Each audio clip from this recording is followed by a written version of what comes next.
Naps are good. Mine was short. It was still delicious. Slept about an hour,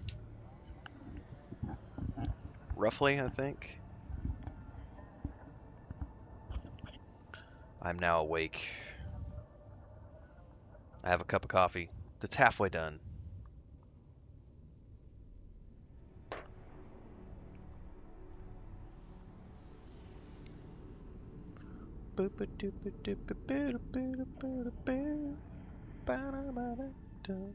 Gray says my PS5 Starfield has started downloading. Nice.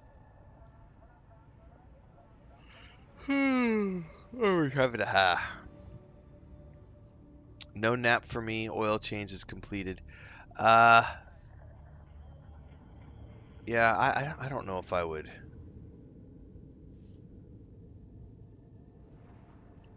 survive in the real world anymore, knowing that I can't take naps. I really struggle bus when I don't get a nap.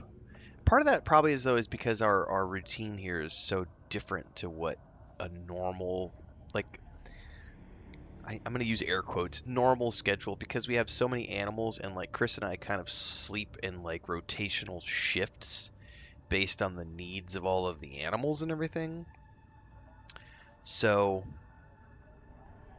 I think if we didn't have all of the animals, I would probably be able to get like a full 8 hours worth of sleep at night, and I probably wouldn't need the nap. But because that never happens, um, like the naps are mandatory.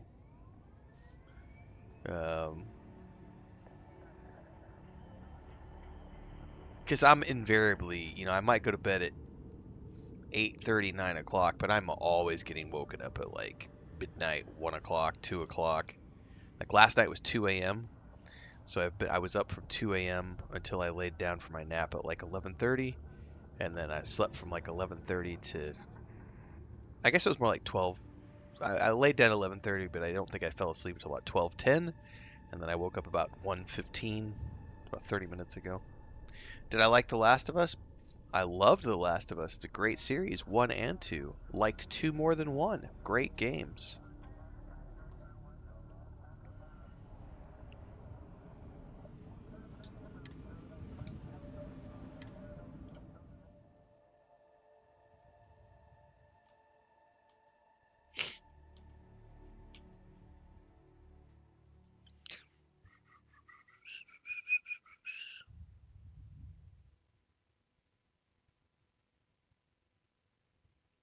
Yeah, it's a really interesting time, DSM. Like, I've always had fun with Starfield, but it was a much different game. I should probably do a video on that at some point.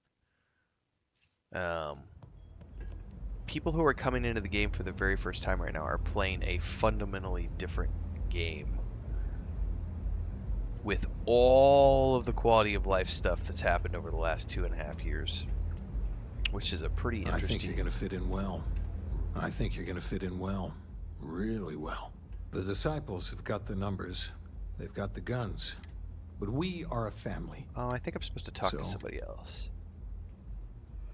try not to get yourself killed, all right? Yeah, I'm supposed to talk to this person. Leon's a living thing, and it feasts on our pain. Huh. So you survived. Andrea thought Briggs wanted you dead, so he sent you away.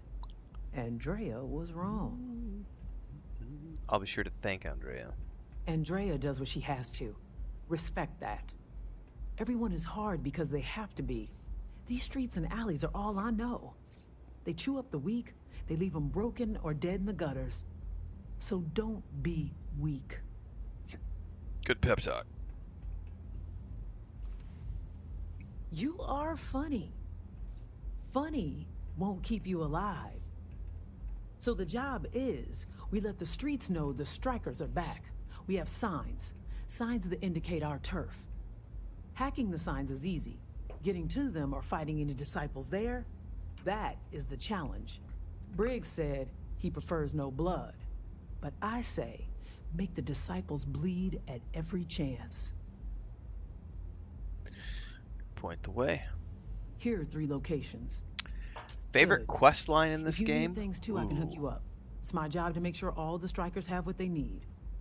Good luck. Oh, wow. There are a lot of really good quest lines in this game, but I do think the United Colonies Vanguard storyline with the Terramorphs stands out as like A lot of the signs are high up. Be careful up there. it's Very really dangerous. good. But I would also say like the entire Tracker Alliance series I really enjoyed, especially the Starjacker ones. Um, the Mantis storyline is really good. A lot of the signs are high up. Be careful up there.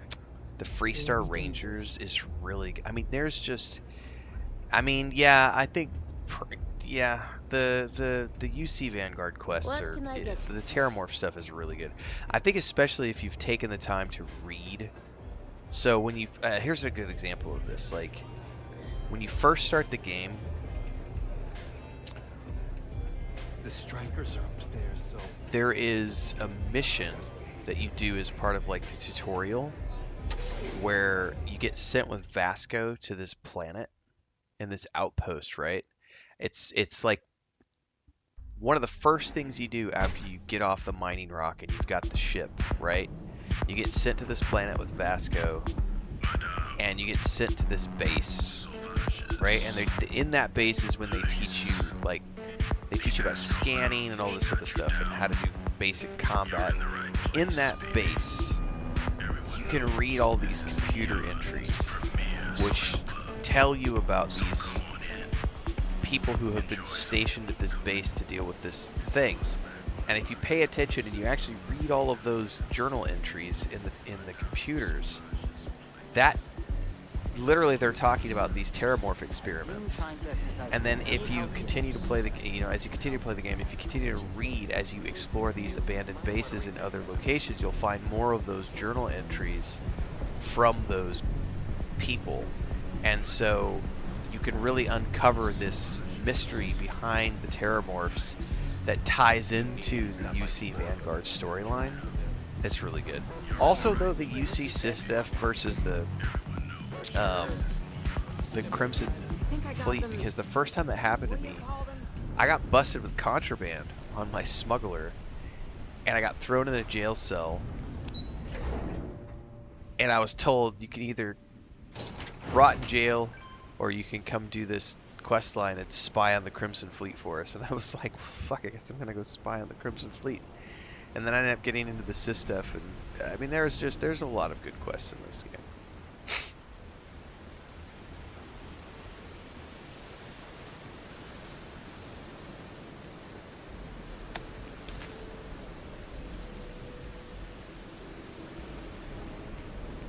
what have we here?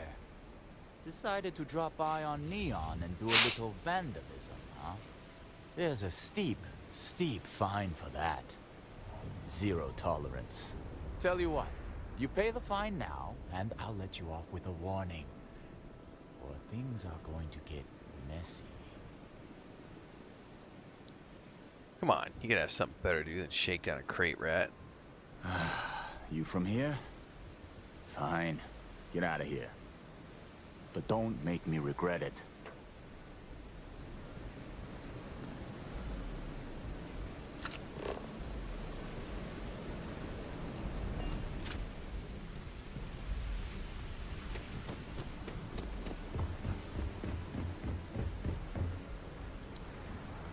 All the way down there, you can sort of see the sparkly of the water.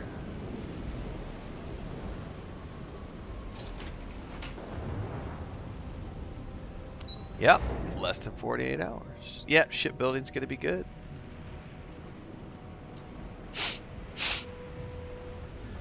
Don't you think it'd be good for them to spend some time away from home? How far away are we talking about? I'd be fine with it so long as it's in the same system. Well, either way,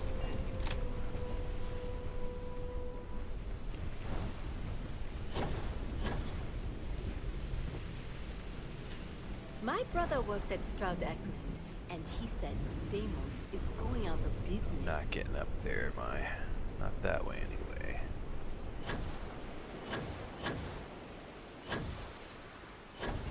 No.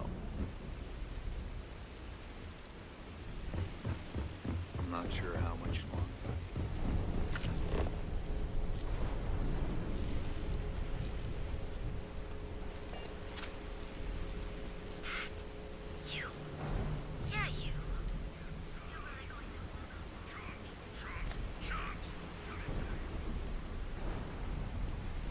How did they fumble the end?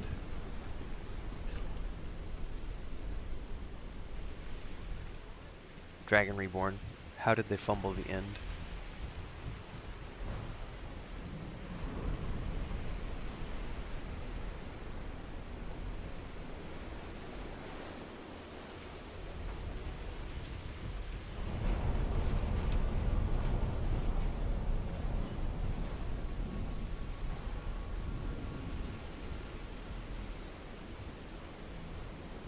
Starkiller is on a 90 stream watch streak over on YouTube. God damn. You're 10 away from a 100 stream streak. That's impressive. That is impressive. Thank you for being here for the past 90 streams in a row. Jesus, that's good stuff, man. Any weapon in the game can be upgraded all the way. Oh yeah? As far as I understand things. As far as I understand how the new X-Tech works, any weapon in the game can be upgraded to max tier using X-Tech. And modified, customized. Why are people screaming? Oh.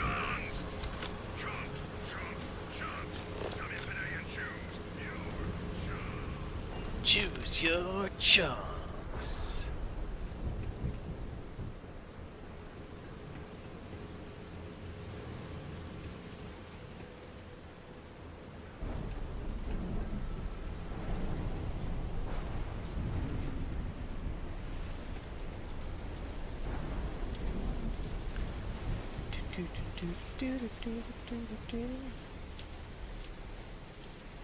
Well, that is the point, Mac Tinish. I'm glad the videos have been helpful. That's why I make them.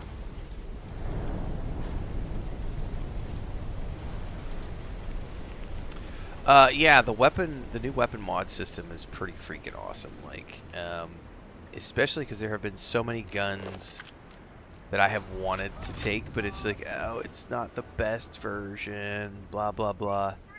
And now...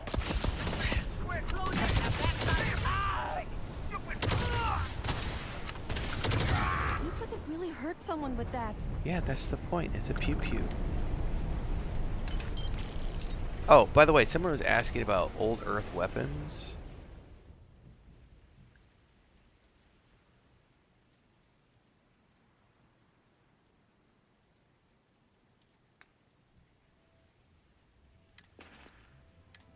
I think this is a Kalashnikov, if I'm not mistaken. Yeah. There you go. You can also find the old Chunks is McDonald's in space. Basically, yep.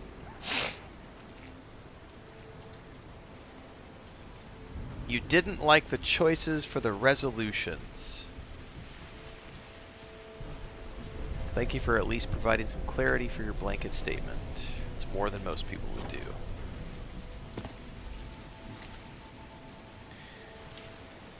That's the interesting thing about when you write something, or you write a piece of music, you write a book, you write a video game, is that everybody's always going to have opinions on whether or not the way you wrote it is good or bad.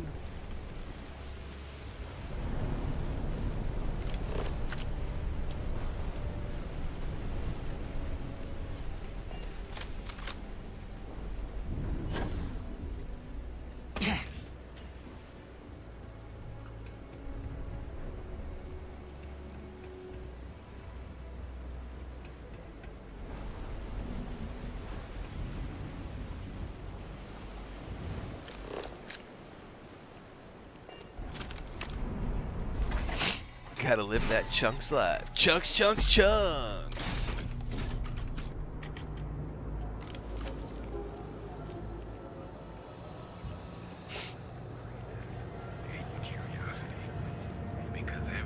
Ever wonder how the Crimson Fleet seems to be everywhere? It's because they have little outposts everywhere. There were so many facilities abandoned after the Colony War. The pirates used them as forward operating bases. There is indeed a mission to help a Chunks employee. Special sauce, baby.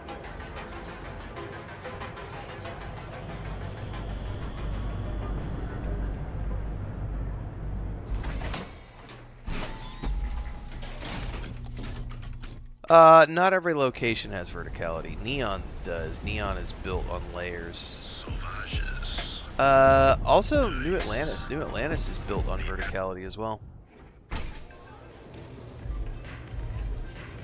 There's what, 4, 5 levels to New Atlantis? I always forget.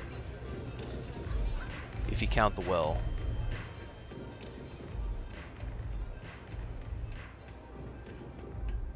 I think you're gonna fit in well. Really well. You've really kicked the hornet's nest. Good. Andrea's running point on grabbing the gun stash. I need you and Vogel to keep the disciples off balance. So we're finally doing this? It's time, Vogel. The gloves are off. Both of you, keep the collateral damage down if you can. But it's do or die. I'm not gonna hurt innocents. If people are in the wrong place at the wrong time, you might not have much choice. Gang fights are no holds barred, so make your peace with it.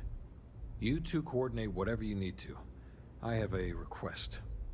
I know this is asking a lot. Newell's Goods has some armor, not mil-spec ranger gear or anything, but better than the cast-off clothes the strikers wear. So if you could, well, spring for some armor upgrades, maybe convince Newell to sell it to us. I'll see what I can do. All the strikers owe you big time. Any credits it costs, I promise we'll pay you back with interest. Now's the time for the strikers to make a comeback. Yes, I'm gonna be in the same boat. Once I finish my PS5 playthrough, I will finally be like, I've done the Watchtower mod and the At Hell's Gate mod, but I've never done anything beyond that. I am planning on finally making the plunge and starting to dive into mods based on recommendations from Babylonia. And then once I get beyond that, I'm going to start dabbling more into mods in Skyrim and Fallout 4. Based upon, it's still going to be heavily dependent on my other games that I'm playing, because I'm always prioritizing new releases. But the cool thing about Bethesda games is that the audience is always there. So I have found over the past few years that anytime I play these games in between my major releases, I always have the audience. So I'm more than happy to keep I don't think they even knew what planet they were on. expanding upon If you're that. looking for supplies, this is the place. Oh, dear Lord. Did Briggs put you up to this? All these gangs are a menace. I don't want to have any part of it. I'll pay for it all in cash. Really? That's a lot of credits. All right, already. All right. You pay and I'll send Briggs his armor. But this is a one-time deal. I don't want anything to do I with guarantee this you madness someone's after going to do that. that, Fist of Fury. And I will absolutely take that mod. Let's take down some meat bags. That's not a discount. That's robbery.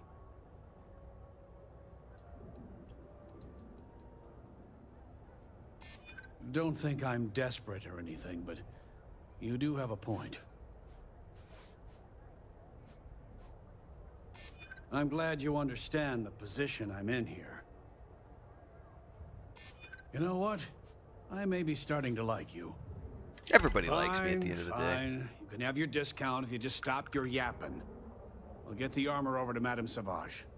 We're done. Thank you very much. Oh yeah, boost packs.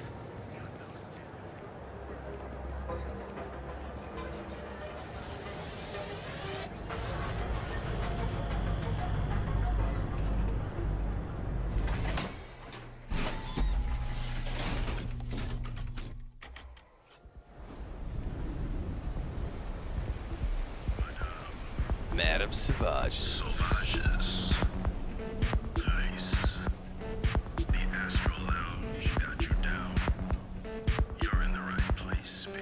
Baby. Everyone knows this is Neon's premier social.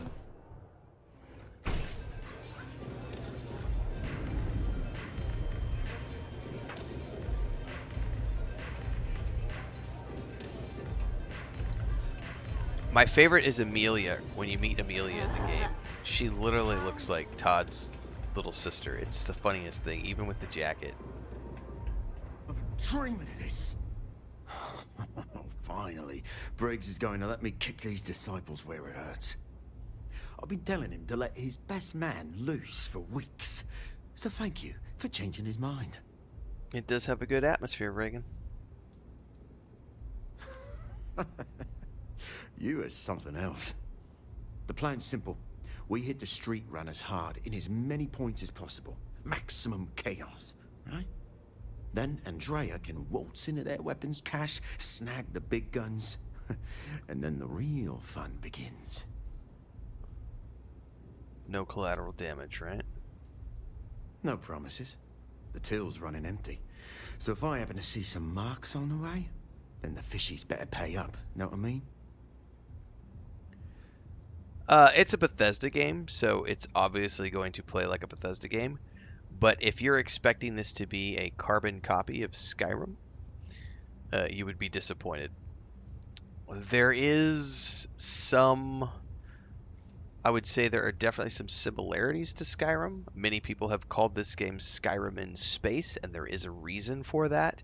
But it is not Skyrim in space. It is a Bethesda game in space that shares similarities with Skyrim and Fallout 4 and Fallout 76 and Oblivion and all their other games, but also does all of its own things. So, well, Briggs ain't the only one thinking round here. Here's 3 groups of street rats for you. Me and my boys will take some others. Fun time. the Oblivion remaster was really good.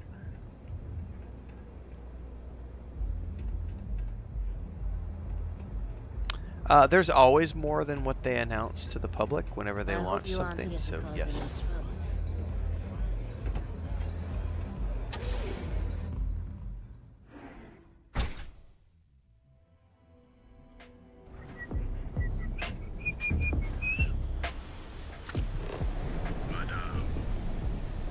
Madame Sauvage. Correct. It can be similar to Skyrim in space. What's up? What's up? Who is it? Oh, is you waiting for your mommy to get home? Oh yeah, he's happy that you're back. We're taking a long trip on one of those. Oh yeah, he is talking to you. I'm excited. He probably wants a snack. Well, welcome home.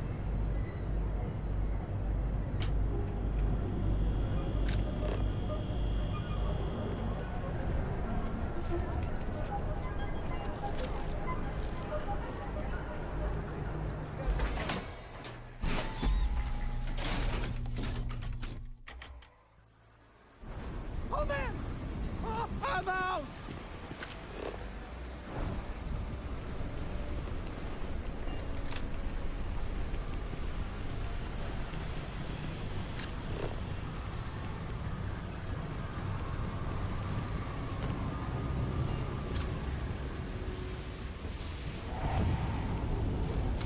Howdy, boys. I don't remember if I can talk my way out of these. Here, just strolling into disciple terms.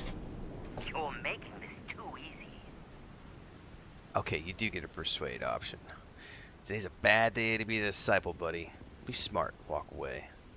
Yeah, right. Why should I believe you? You're pathetic. Easiest fight I'll ever win. Yeah, not falling for that one. Time to decide how you want this to play out. Not sure you can really back up all this tough talk. You know what? You're wasting my time. Enough of all the damn talking. It's on. You itching to be an organ donor?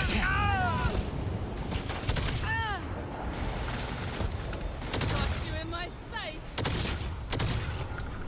Blurry vision is a nice touch, man.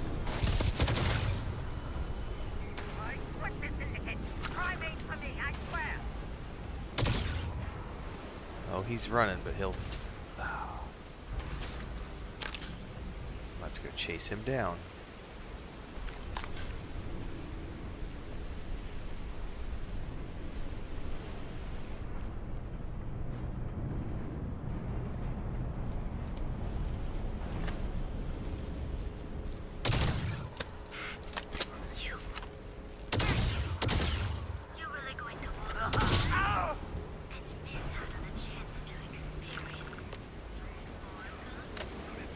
Chunks, chunks, chunks! So you're the strikers, darling. Yeah, we had those blighters all tied up until you came along. The name's Holt, and I'm here to offer you a deal. Say your piece. Good, you're reasonable. The strikers are old news. Positively analog. You help us take out their so-called leaders, and the disciples can pay big. Credits, yeah? A dumpster full of them. Literally, if that's your thing.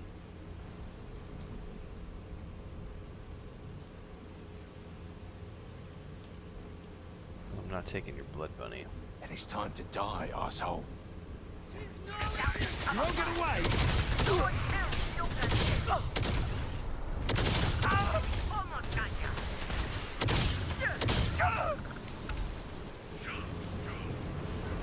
Chunks, chunks, chunks.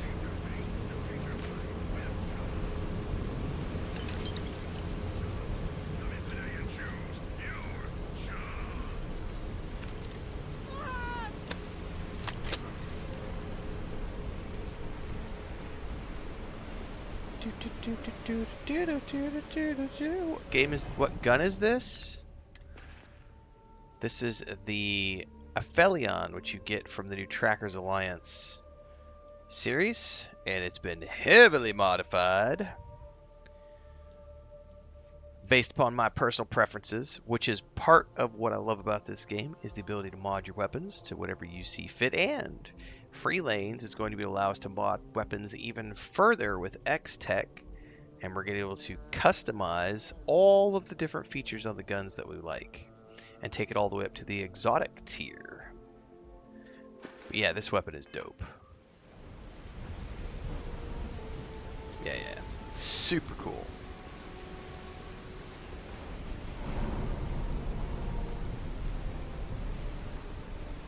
Welcome to Chunks.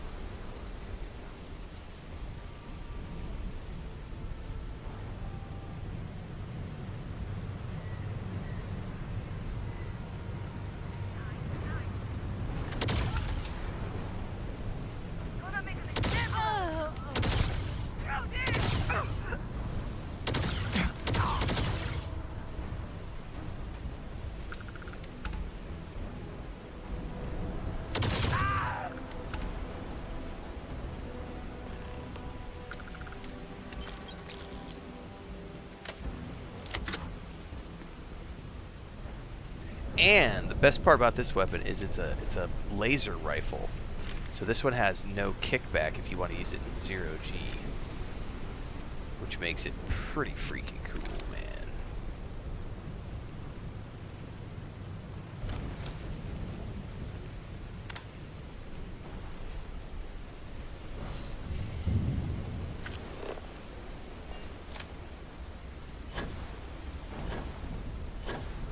Oh, I'm not getting up over that, am I?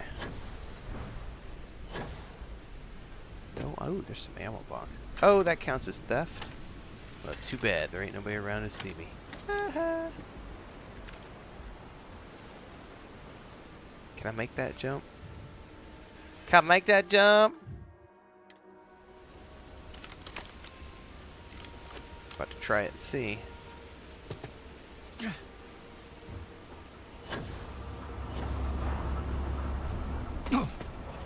What's up, girlfriend? We got the guns, new fish. Went in, pop, pop, pop, and the cash is ours. And that's thanks to me and my new best mate. Hit any problems on your patrol? Piece of cake. Same here. Little element of surprise and a few bullets. And then no worries. Everything's going according to plan, Briggs. Good. Now we hit them where it hurts. This warehouse is one of their main strongholds. Not going to lie. Taking it is going to be hard. New fish, we wouldn't be here without you. What's the play? Go in guns blazing? We hold back? Stay out here and make sure I don't get interrupted. You'll be drawing a lot of heat, but if you think you can handle it, works for me. You heard the plan. Let's do it. I am your one-man army. And since we're going inside and dealing with nothing but enemies, we're switching guns. Finally doing it.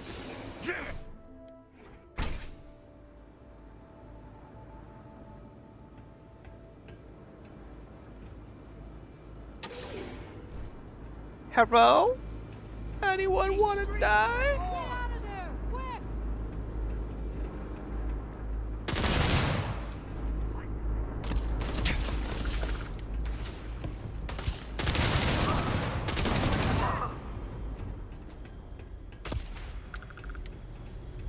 Oh, so sorry. I may or may not have got a little carried away with the pew-pew there.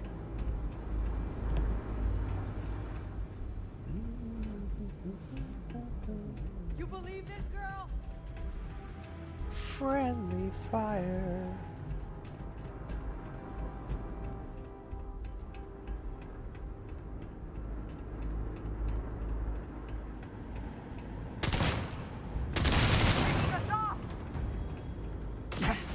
You will always be penitent!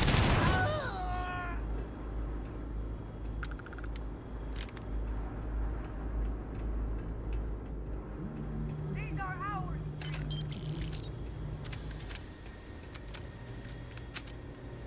What are you doing?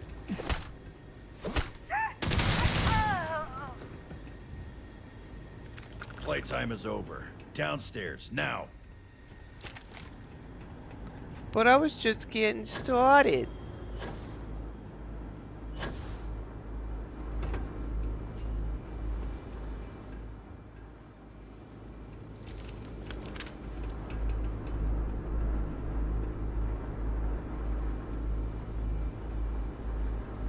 You think Neon Security wouldn't know about what's going down?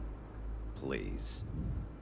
Looks like you've done a bit of violence. A bit of murder. Word is, all of this is due to you. I never get tired of the way he says that. A little bit of violence, a little bit of murder.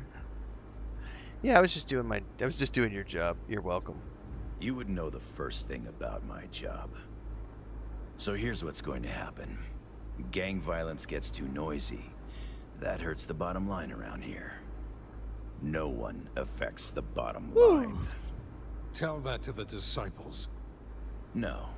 I want you to, Mr. Briggs. The disciples have been pissing me off for far too long. So, your gang throws off Sewer Rat Blue and starts wearing Neon Security Black. Or, you can be found face down in the streets.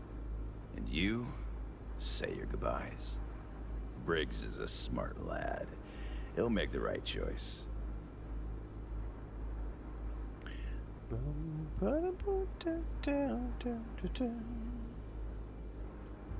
Setting street rat against street rat is pretty elegant, right? Don't take too long. Time to onboard the new hires. All right, Briggs.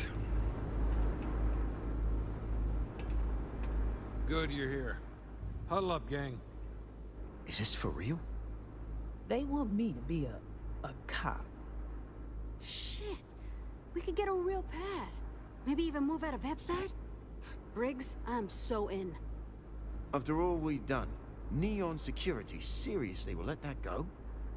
I don't see why not. Do you really think anyone cares who stabs who in Ebbside? What's your take? No reason he would lie. Offer seems legit. We've been struggling just to feed ourselves. Having a salary again. Hard to believe. Anyone object to going for the deal? This is your chance. No one? Good. Really good. I'll give Owen the news. I can't say I was expecting this. Whatever god or gods we please to get you to help us, know we'll be forever grateful. Just keep the disciples under control. With resources and backup, the streets are gonna be safer. Streets are It gonna looks be like the safer. strikers are retiring. And here's your cut. Oh, I like a cut. Thank you very much for the cut. Oh, I have confirmation, everybody. We are playing Lord of the Rings Online tonight with the family. I think it's the first time in about 5 weeks we've played Lotro. It is Easter Sunday, and my brother and his wife and the kids are home. So we're going to be playing some Lord of the Rings Online tonight, which means we will have another Lotro family episode up. Perhaps tonight or tomorrow. Also, tomorrow's afternoon stream will be happening later, unless there's a change. I have a meeting at 2 p.m. tomorrow. Normally I start my afternoon streams at about 1:32. We will be starting later tomorrow, so the afternoon stream will probably be more like 3 p.m. So,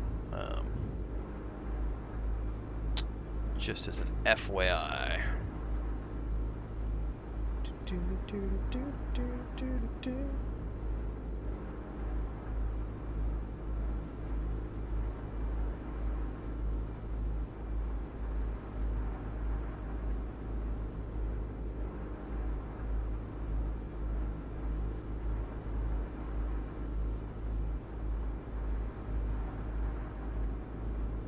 Checking a couple of things here before we go any further. By the way, I had some really delicious waffle fries for lunch earlier before my nap, but I am starting to feel hungry again, and I'm gonna have to see if there's anything in the fridge that I can raid. And I need another cup of coffee, damn it.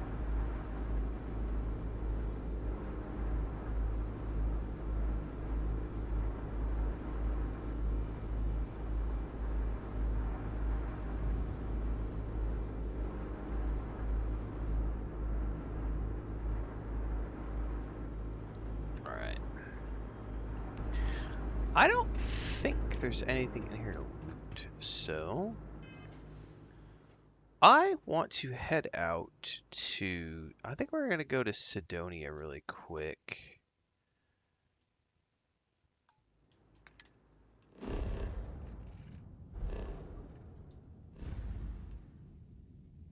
Because I can't remember.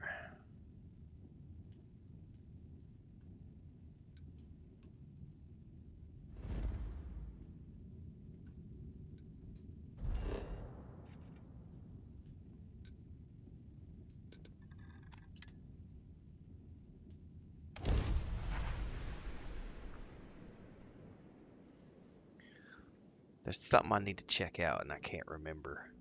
I can't remember what it is. Reminds me of Dazra somewhat. It's very no nonsense. What's up, very Thorgan? Blue collar. Very blue collar. Do you even know what blue collar is? Ha. How do I play games without looking at videos on how to get the best weapons? Oh, that's an easy one for me to answer, Eloy. I played MMORPGs for decades. Like, I played MMOs since the mid-90s. So, Shadows of Eusebius, EverQuest 1, EverQuest 2, World of Warcraft, Lord of the Rings Online, Guild Wars 1, Guild Wars 2. And in those games, I always was a guild leader and raid leader and main tank. And all I ever did as the guild leader, raid leader, main tank was spend my time focused on getting best in slot shit. There's nothing Because like that fresh was the air. requirement. If you're going to be a raid tank and the guild leader and the guild tank who's leading the raids, you have to have the best weapons and the best shit in the game. That was just the necessity of that. And as a result, I spent almost all of my time in those games constantly playing at the ultimate top tier of gameplay. Spending just hours upon hours doing the raids, killing the dragons, killing the boss mobs, getting the best in slots for everything. I did that for 25 years. I have zero desire to ever do that shit ever again. I have been retired from that for a very long time. When I play games these days, I very much am here for one thing and one thing only. I am here for the story. That's it. The story. If I get cool shit along the way, awesome. But I'm a big fan these days. I just want to relax. I want cosmetic stuff to make myself look cool, but I don't care about stats. I don't care about best in slot. I just want a good story. I want to relax. I want to have fun. I want to be immersed in the game. So I have been the person who was obsessed with the best in slot items, and I had to be, because that was the job. But that is no longer my job, and so I can ignore it, and I'm really good at ignoring it. Coordinating just passing through or here to stay? All right. Specifically, I am looking for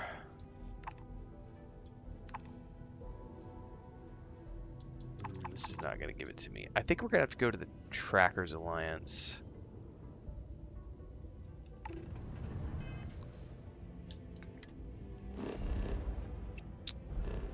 On Aquila, because I'm looking for a quest that'll take me to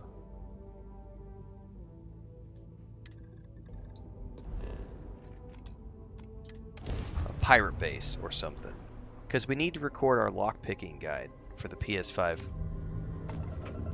players. Welcome to the Freestar Collective. Please maintain your current course while we scan your So I ship. need to go find a quest to take me to a pirate base. I think we can get some bounty targets. Good to go. Have a nice day.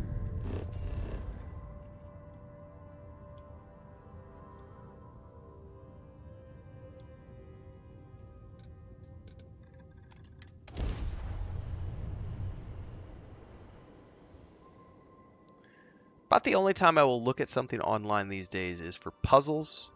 And if it has to be something I can't figure out on my own, or a type of puzzle that I know I just don't like. So I can tell you one of the things I really don't like is, because we were just doing this with Crimson Desert, when they give you a puzzle. So imagine, like, if I could, here, let me get a card from my deck of cards. This will be the easiest way to show you this. All right, here's a perfect example. So you know how you'll get these puzzles sometimes. If you can imagine this card, right? There's 5 things. So let's say these are torches or braziers or something, right? So there's 5 of these things. And you press 1 and 2 of the other ones light up. And then you press this one and it turns this one off and turns on 2 different ones. And then you press this one and it lights up 3 of them. And every one that you push lights up a different one. And your objective is to get all 5 of them to be lit at the same time, right? And it's a random guessing game of you trying to figure out which press of a button turns what combination on. Those puzzles I fucking hate. I have no desire to do those. So anytime I come up against those type of puzzles in a game, I immediately go to Google and see if there's an answer to those. I don't want to do those. I don't like those types of puzzles. Now, Crimson Desert had lots of puzzles where it was like, there's a thing, there's a locked door, there's 3 or 4 objects, there's some patterns on the wall, there's some other stuff. Move the objects around, pull them out, plug them in, figure out what does what to open up the door and get the thing that you need. Those kind of puzzles I really like, and I'm more than happy to spend. Like, I think there was one where you had to figure out how to turn on these 3 kilns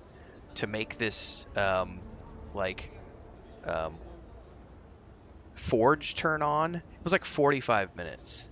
Like, I was totally happy to spend 45 minutes figuring out how to turn on all the kilns, reconnect the cables, find the hidden power cores and pull them out and push them into the new slots. Like I have no, that was great. It was 45 minutes of me just being there, just like, oh my god, this is awesome. I'm solving a puzzle.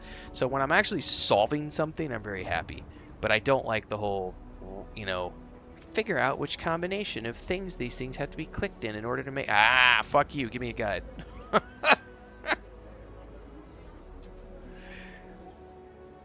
No, Elder Scrolls 6 is 3 to 4 years away. You're not going to see anything about Elder Scrolls 6, the Xbox Game Showcase. Elder Scrolls 6 is at the very earliest end of 2027. Sometime 2027, 2028.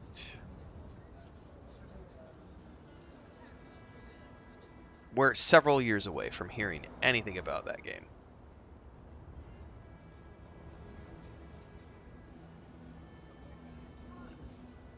I didn't care to play Satisfactory. It didn't really look like something that I would enjoy. I watched Carnage play it and was like, yeah, it's not really for me. Probably because I was already in the middle of playing, like, I think I was deep into Dune Awakening when that came out. Aquila City's really the heart. Is this already on the PlayStation? Sure, sweetheart. It sure is. Matter of fact, I'm playing on the PlayStation version right now. If you weren't aware, there's this thing called... Here, I'll show you. So this is the new skin for the PlayStation. So if you go to the PlayStation homepage, you can get this new skin that you can install on the PlayStation right now. And to make it look like this, it looks exactly like the Xbox, right? But it's not. I promise you, it's the actual PlayStation. And then you too can play it on the PlayStation. Yep, absolutely. Luke Stevens is too busy drinking candle wax. Oh, Jesus. That's funny shit. Oh my god.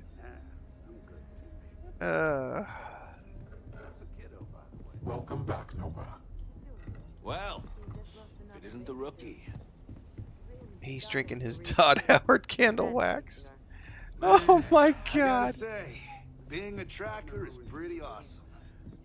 Where is the I can't stop laughing at that image. Where's the kiosk, man? I know I've seen a kiosk down here somewhere. I think it's in here with the robot. There it is. Oh my god. Yes, wanted criminal on. Yes, I'll take all 3 of those, please.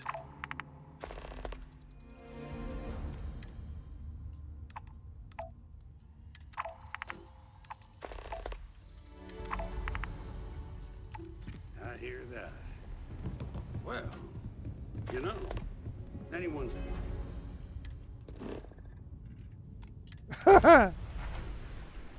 Tips for Starfield. Oh, you came to the right place, K3VZ. That's all I do is tips. Head on over to the YouTube channel and you're going to find a big old playlist of hundreds of videos over the past 2.5 years of tips and tricks for the Xbox, and a brand new playlist that I just started on Monday, which is full of playlists. A brand new playlist that I just started on YouTube for the PS5 folks, specifically designed for new players who are going to be playing for the very first time. We've been adding 2 or 3 videos to that playlist every single day, including this morning. Last couple of videos have been best starting skills for new players, the best yesterday. What was yesterday's? That was this morning's. Yesterday's was the best backgrounds and traits for new players. We're about to record the lockpicking guide, which will then go up for tomorrow. So yes, lots and lots and lots of new tips and tricks for PS5 players over on the YouTube channel. Just check out the new playlist. It's called Renfail Plays Starfield on the PS5. Pro, and we will be starting our from scratch playthrough on Tuesday morning with everybody.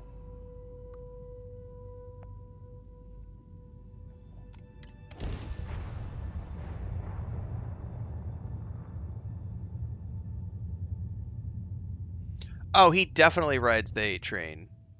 Him and that other guy who loves to use "this is insane, Bethesda sucks so hard" guy. All those guys do that. They ride that hate train all the way to the bank. That's how they make their money, is by grifting.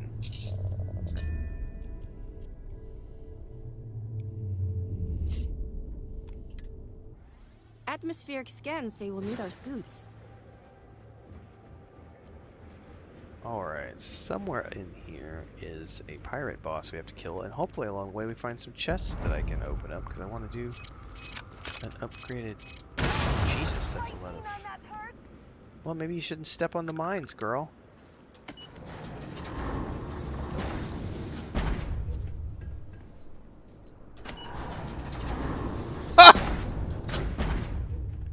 Would I recommend Monsters and Memories? Fuck no, I wouldn't recommend Monsters and Memories. Especially after 2 of the founders just kicked the other founder off the team. Have you not paid attention to the drama that's been going on with Monsters and Memories?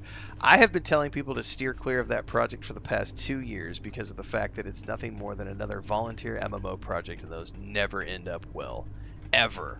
Those games never make it to fruition because in order to build an MMO, you need millions of dollars in funding and a team of 25 to 30 people minimum. At minimum, you need $12, $15 million minimum and a team of 25, 30 people. You cannot build an MMO with a volunteer team.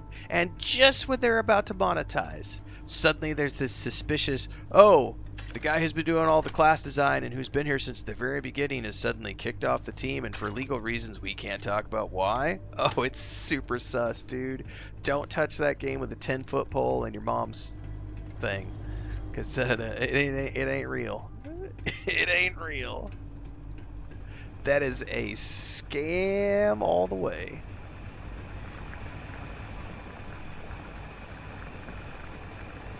There's iron on that. I'll take that. It ain't looking good. It ain't looking good. That is a... probably not an Ashes of Creation level scam, but there is a reason that... none... Okay, I say this as someone... So, I have a successfully launched MMO under my belt. Okay? It took... I'm going to tell you how long it took. Around 10 years and a few million in funding.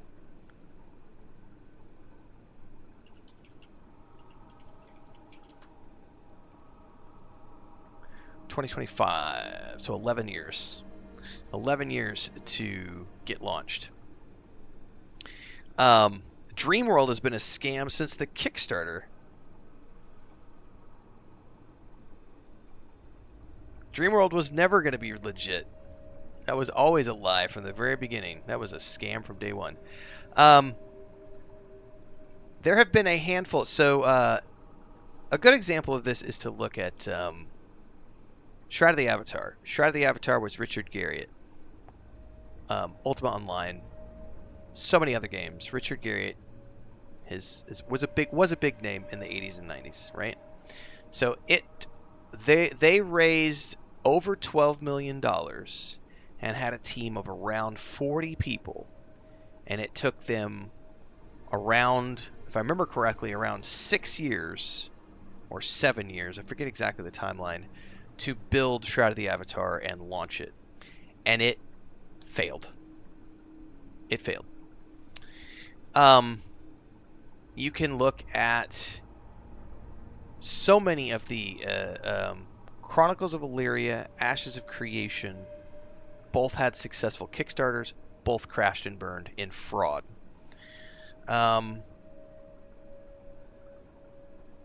Let's see here. Pantheon Rise of the Fallen, never going to happen. It's that game's 12 years in now, and it's one dude. It's one guy. oh, we've got volunteers and part-time people. It's one dude. It's one dude that's been working on that forever.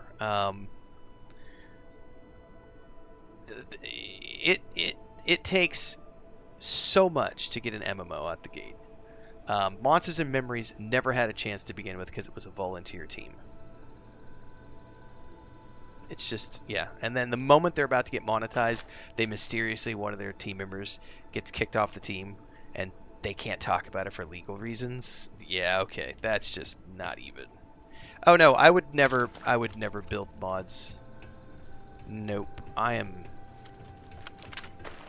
no longer in active game dev, nor do I want to be.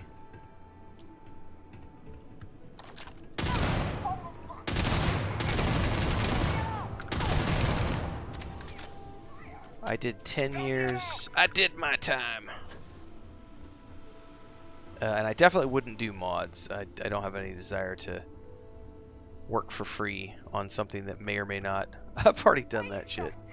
I think Albion is the one success story because it did actually make it to fruition off of a Kickstarter, but it's not a volunteer game. That was not a volunteer game. It was a Kickstarter game. But it is the one exception to the rule in terms of a Kickstarted MMO project. None of the others have ever came to fruition. Yeah, I saw that he got kicked and then streamed on Twitch, crushed can on the side of the road.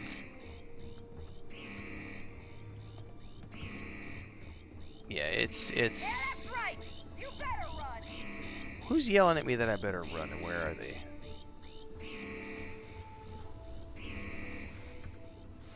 Alright, I'm looking for locked chests in here, because I gotta pickpocket.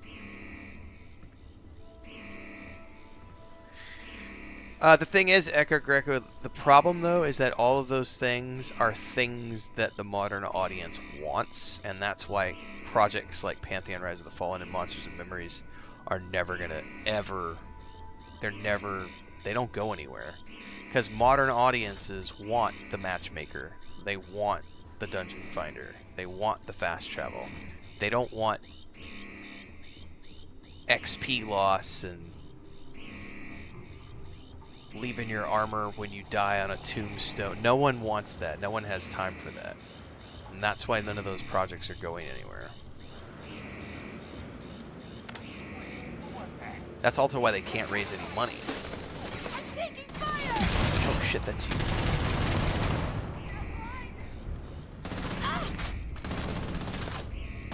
That's my companion.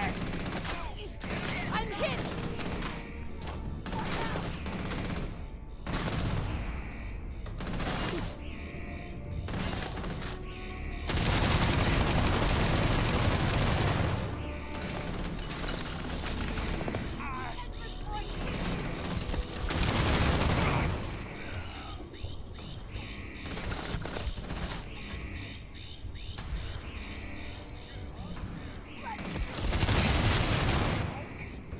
Why is my deputized mission pinging? Thus for the accursed! And that alarm is super annoying.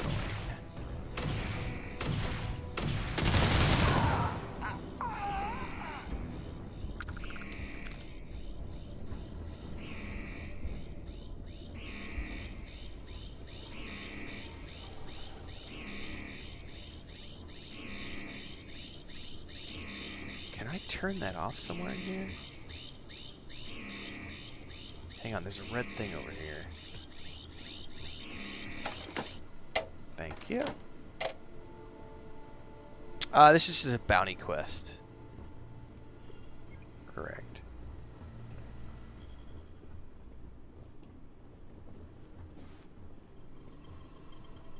Alright, I need to look around and see if I can't find a locked chest or something in here. Anyway, this is a random Radiant bounty quest. There are no stories tied to this.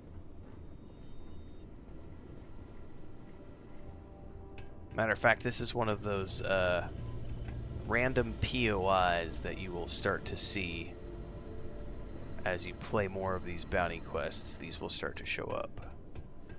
And if you're someone who is a Reddit troll, you will immediately take to Reddit and say things like, This game's a piece of shit because it recycles POIs.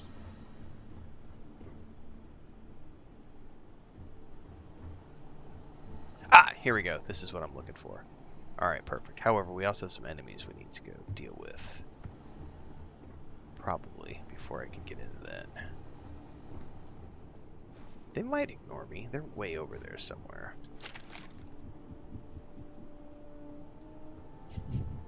The person over on TikTok just realized that I was trolling them about this being on the PS5.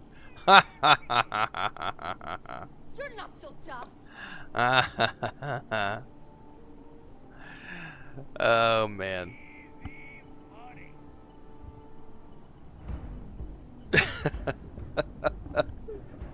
Well, it just dawned on you that the Xbox skin thing was just sarcasm.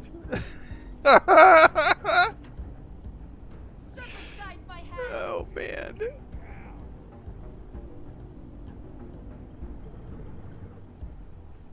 These ones are random. Yes, these are random bounty quests.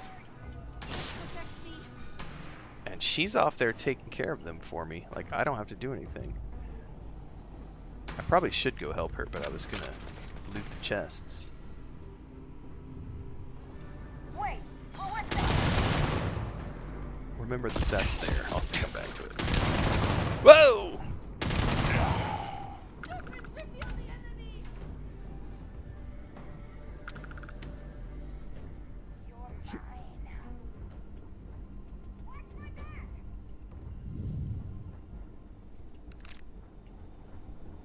Alright, she should be fine taking care of those.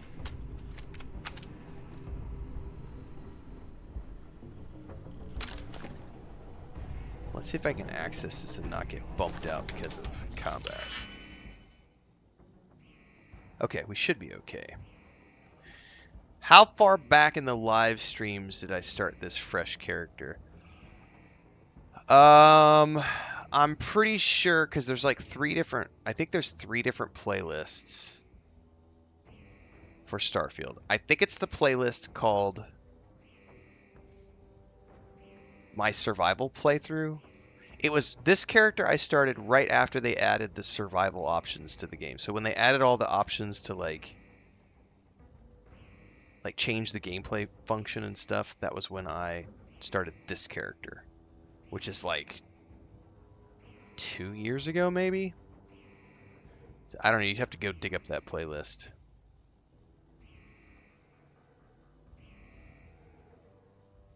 Anyway, yes, these bounties are randomly generated. So it's a random target on a random system planet and a random POI, correct. And with the new and improved POIs, there will be more of those options to see.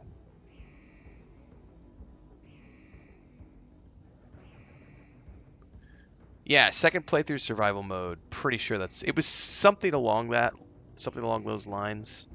I don't remember the exact name of it because that was like 2 years ago when that playthrough got started, and then that evolved into that playthrough just kept continuing, and then at some point I started a new playlist on YouTube, which I think is the one that's the one we're in right now, which I think is called like Renfail plays Starfield New Game Plus for funsies, because this wasn't like a third playthrough. It was just picking up an old character, and I originally started off, I was doing the Watchtower mod, and then I just kept playing, and I started that like in October maybe of last year.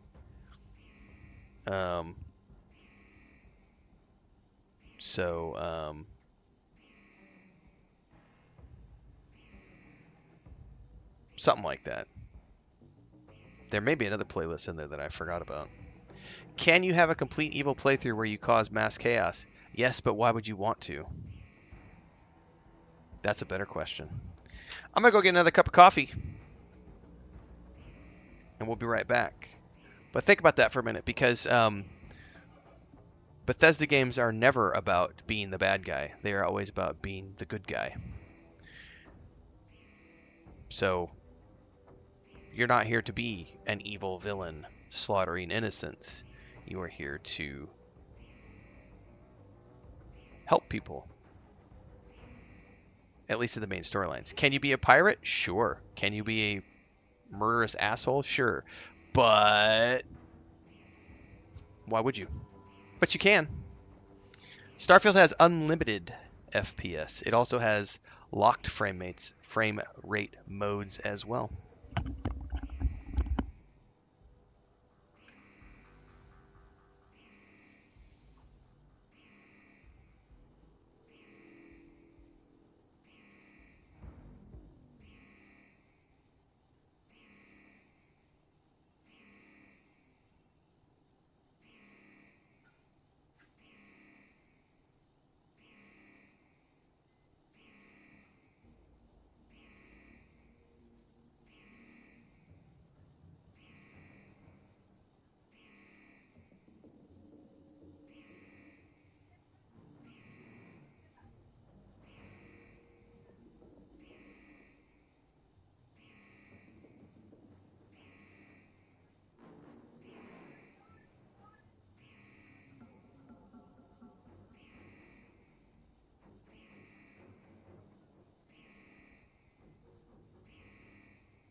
If I'm not mistaken, I think I have it set on my Xbox. It's like uncapped quality mode. So it targets, I think it targets 60, but it's uncapped, so it just does whatever it's going to do.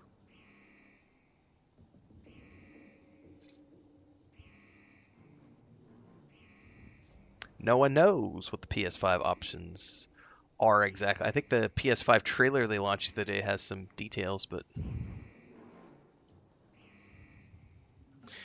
Alright, let me timestamp this.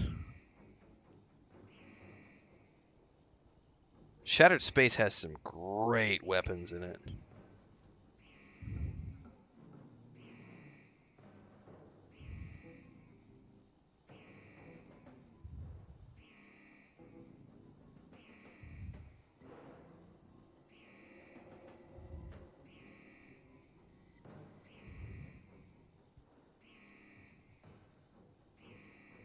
Correct. All of the additional options for the Xbox came after launch. When it launched on the Xbox, it was locked at 30 frames per second. About 6 months after that, they added a whole bunch of options to the Xbox. Performance mode, uncapped mode, VRR mode, all sorts of different options for the Xbox. Yep.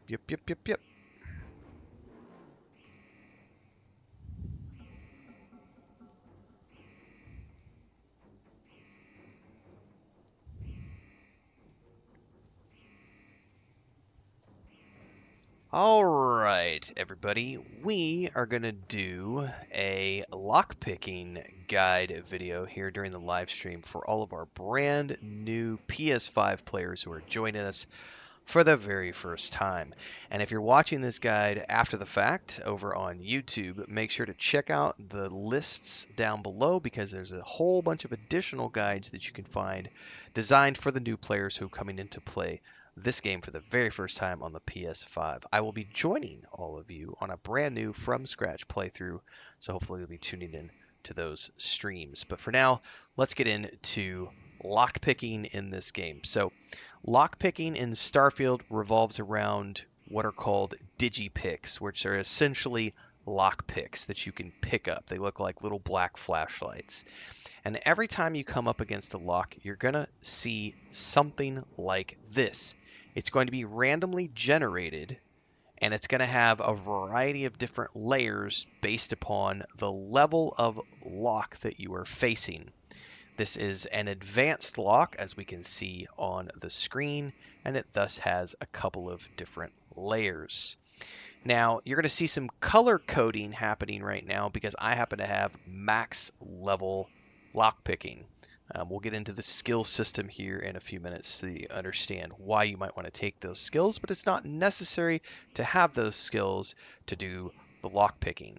The biggest thing to understand is that every single one of these locks has a variety of slots around it, empty slots. Your objective is to find a way to fill that circle so that all the slots are filled. If you look on the right hand side of the screen, you're going to see I have 26 digipicks available at the moment, and there are a variety of combinations that I have, which again are based on RNG. If you find a particular lock too difficult, you can always back out and start over again from scratch, but you will burn a digipick to do so. But if you find a lock particularly difficult, that might be your only option. Quick saving before this does not work because, again, these are RNG. They are not the same thing every single time. So every single time you open up a lock for the very first time, it's going to be RNG, RNG, RNG. So, as you're going to see, I can pick a digipick over here on the right-hand side, and then I can spin it around to find a way to fill it in and hopefully match it with some of the slots, like so, and then I would insert that digipick and lock it in the slots. Now, one of the things you're going to note is that right now I have, you can see that this outer ring is white, the inner ring is blue, and then as I go through my digipicks, the outer and inner ring are both white now, and then suddenly the outer ring is blue. What's going on there? Well, I have a skill over here in my skill system. We can go over and take a look at this. This will help you understand why you might want to take the ranks of security. So at rank 1, you can attempt to hack advanced locks. It is important to understand that just like in all other Bethesda games, if you want to attempt the most higher ranked locks, you must have an appropriate skill to access the lock in the first place. But this is the one you're looking at right here. Rank 2 of security says that I can attempt to hack expert locks, and rings now turn blue when the pick can be slotted. So what you're seeing there when it goes blue is it's telling me that that digipick fits somewhere in that ring, right? It also says something about 3 attempts can be banked. What does that mean? We'll get back to that here in a minute. Also at rank 4, you're going to notice that I can expend a digipick to eliminate keys that aren't required to solve the puzzle. That's also very important if you're going to go deep into the lock picking, because the master locks have multiple layers. It gets very complex, and eliminating the keys that aren't going to fit any of the rings is going to help you not waste your digipicks trying to figure out what goes where. Kind of like if you ever played Fallout, you can take the hacking, and as you get a mastery in hacking, you can eventually eliminate the bogus hacking combos so that you don't have to deal with those. So let's go back to the lock really quick and talk about the auto stuff here. So notice it's random. We're back. It's a completely different layout. I have a completely different range of digipicks to use. So because I have that rank 2, which turns it blue, what the first thing I'm going to want to do is I'm going to scan over until the outer ring turns blue, and that means that this digipick can technically fit somewhere on this row, just like so. Now it is important to note, especially as you get into master locks, which have 4 different levels, etc., is that sometimes a digipick can work on an outer layer, but it also might work on an inner layer. And so if you burn it up on an outer layer, you might find yourself down on row 4 and not have an appropriate digipick to use because you burned it up on the first ring. So on the bottom here, you're going to notice that you can, once I start this process is when we start burning the digipicks. So I can put this in because this looks like it goes there, right? Now, one of the things you can do if you don't want to commit is you can say, okay, that one goes there. Let's see if I can find another one that goes in the blue ring. Okay, that goes, and that one right there went in. So that's those 2, those 3. So that's 3 more that I could potentially fill up. What about this one? This one looks like it might work. Oh, let me spin this around. Would that be something that could go here? Yeah, it could, but then that doesn't work here because that's sharing the same one on the bottom right at that 5 o'clock position. You see what I mean? So this becomes a guessing game of trying to figure out which ones go where so that you have the appropriate amount. But you can make all of this easier if you'll notice that right there it says auto slot and it shows a 2. Because that means I have currently I have 2 auto slots that I've banked that I could use. So if this was a super complex lock and I didn't want to try to manually figure out which ones go where, I could hit the Y button and burn up one of my auto slots because I have that as part of my perks in the leveling up system. You're also going to notice where it says eliminate unused keys. That is extremely useful for if you can't figure something out, you could burn a digipick and it will automatically remove from this top right over here where I've got all these. I've got 6 digipicks that I can choose from. Eliminate unused keys would eliminate those from the equation so I don't have to try to figure this out. But for the purposes of doing this, let's just go ahead and say that I want to try to figure this out. Let's maybe start with this one and say I like the way that looks. None of the other ones work, so that one isn't going to do me any good. So I slotted one in, and I don't have any other ones that'll fit. What do I do? Well, I can click the undo button. Now, I've committed one digipick. It didn't use another one just to back out of that. So you would back out of this and say, well, I know that that one didn't work. That one didn't do anything for me, so let's try a different one. This one looks like it might work right here. I can put that right there. Then I can put this one. Okay, there we go. That one goes there. I've eliminated the outer ring. Okay, then I would need to go through here and say, okay, that one can be slotted around there. And then this one would go right there. And then I would finish the lock. But because I want to show you what it looks like if I eliminate unused keys and auto slot, let's go ahead and back out of this, completely burn up my digipicks. I don't have a problem doing that. We're going to come back in. The first thing I'm going to do is to show you what it looks like when you have max level lockpicking like I do, and you can burn unused keys. So if I hit eliminate unused keys, right now it shows that I have 6 that I can use. Eliminate unused keys, this will cost a digipick. Yep. Okay, so in this case it eliminated 2. Now if this was a master lock and there was like 12 options on the table, it might have eliminated 6 or 8. But this is a simpler lock, so it just eliminated those. And then if I didn't want to figure it out, I could hit the auto slot and watch what it does. It immediately auto slotted one of those in and says this one fits here. And I would click that and say yes. And then I would do it again and it would fit it there. And now all I have to do is figure out the combination for this one. And since I've already eliminated all the keys that I don't need, this is very, very simple to now figure out. Boom, I've picked the lock, I'm in, I get some credits, I get some other goodies, and I'm out. That is lockpicking in Starfield. That is a hugely annoying alarm that I have to go turn off somewhere.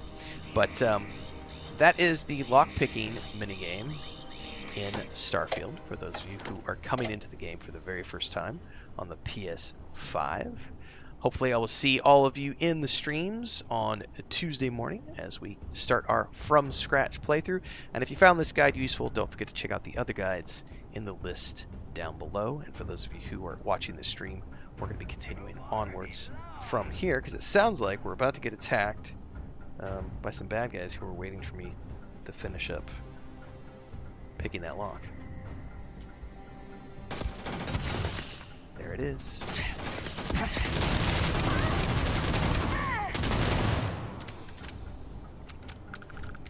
At least he was polite enough to wait for me to finish picking the lock.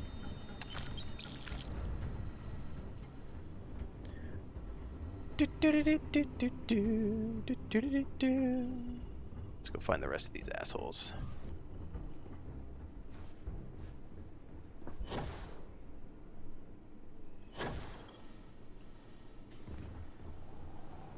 Hello?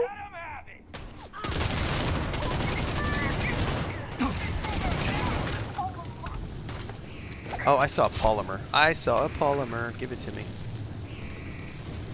Get away from me. There it is. Give me that. Oh, it's a toxin. Oh, an isotopic. Oh, and a... Hold up. Also, a paramagnetic conductor. Goodies for the crafting.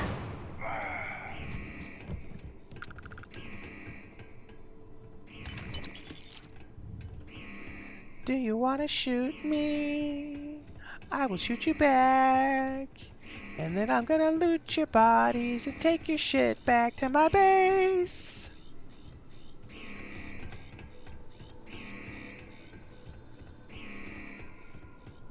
Where are these other ones at?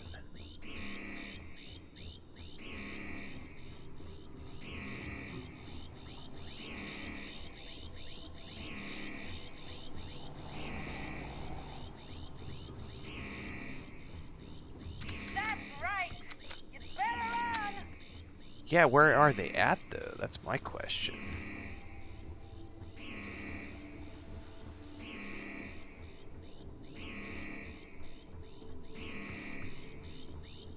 Oh, there they are.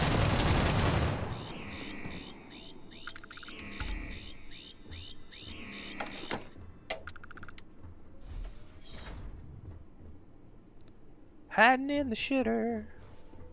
Toilet paper. Oh, give me that. Oh, there's another one?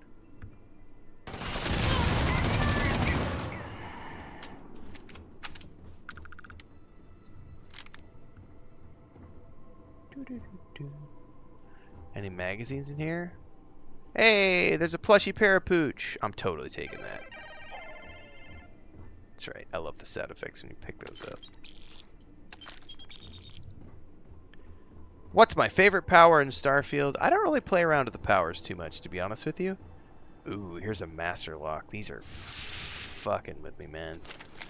These can be truck. And I burned up my auto slots for that guide, which is fine. I do like the power that I'm using, which is the one which reflects a certain percentage of damage. Planeswalker wants to know if I'm going to try Crimson Desert eventually. No, man. The review that I dropped for Crimson Desert today, after 100 hours of gameplay, was fake. I'm not going to touch Crimson Desert. The 100 hours I just put in are completely fake.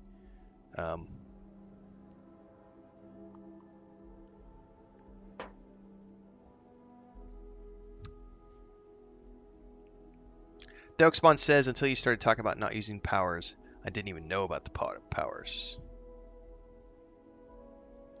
Yeah, the powers are like completely optional. They do teach you how to get them as part of the main quest, but it's kind of like the dragon powers in Skyrim.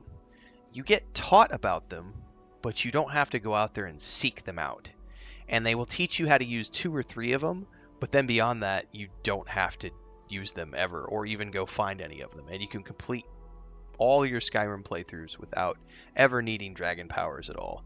It's the same thing here. You do learn about the powers, and you can go get the powers, but they are not required to complete the main quest or any of the quests, other than the ones that they teach you about that you have to go learn in the very beginning. Anybody stutter when a random NPC talks to your character? No. It sounds to me like you have a bug with one of your mods, or you are playing on a potato.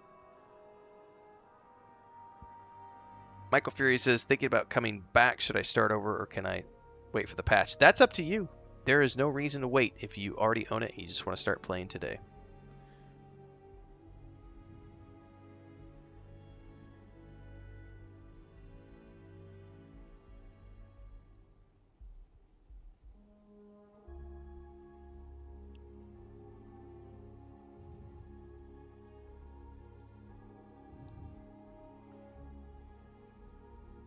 Nick2 says there's a mod you can use to bypass locks if you don't want to do them. Nice.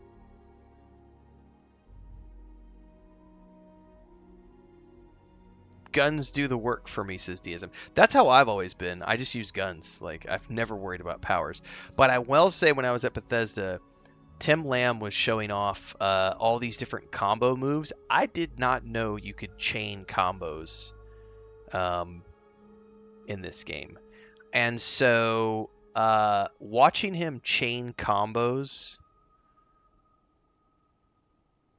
with max level powers was one of the coolest things I've seen, because I didn't know that you could do that. So he did this whole thing where he had like a max level weapon which had explosive rounds and an insane rate of fire with like 700 rounds in the mag, and he like froze time, just and then like did a super jump over here, and then like did this other thing to like charge at a mob, and did like a special super melee attack, and then like power jumped out again, and then did like this thing where he like force pushed everybody. And I was just sitting here going, I had no clue that you could do that with all of the powers in Star. I had no clue. I had no clue that that's what you could do with the powers. And once I saw him do that, I was like, oh shit, my next playthrough, I'm going for the powers. I'm totally going to go for all the powers in my PS5 playthrough. I want to be a superhero in Starfield. Like, I totally get what the powers are meant to be now. Like, I didn't understand it until I saw someone play it the way it was meant to be played. And I was like, oh shit, I can literally become a superhero. Like, that's some cool ass shit. You do not need to wait, Bevel86. You can keep playing right now. All the new patch is doing is adding layers to the game that already exists. So there's no reason to wait. You can just keep playing, update the game Tuesday morning, and it'll just add layers to everything you're already doing. There's no reason to stop.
Where the fuck is this supposed to go?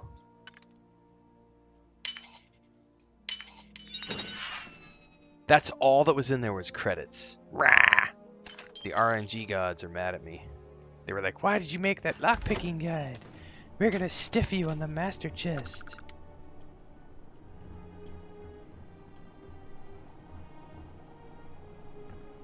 That is a cool plant.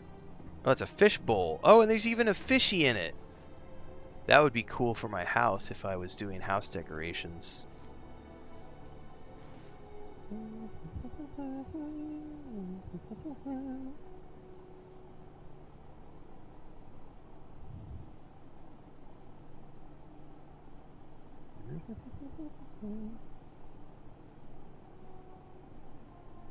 Gravwell. Oh yeah, he did one where he pulled everybody in and then like threw a grenade in the middle of them. And it like blew them up, and I was like, okay, that's cool. I didn't know you could do that kind of stuff.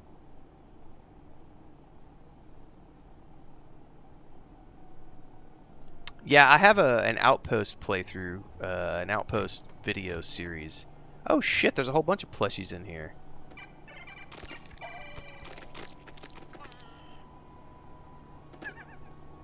And when I was doing the Outpost builds, I got hooked on interior decorating, and I was picking up, you know, compasses and look at that constellation guide. Oh, I must already have the bonuses from that one. Oh, it did add a skill bonus, but it didn't tell me what it was. That one must have had that might have been a UI error. It wasn't showing me what bonus it had. All right.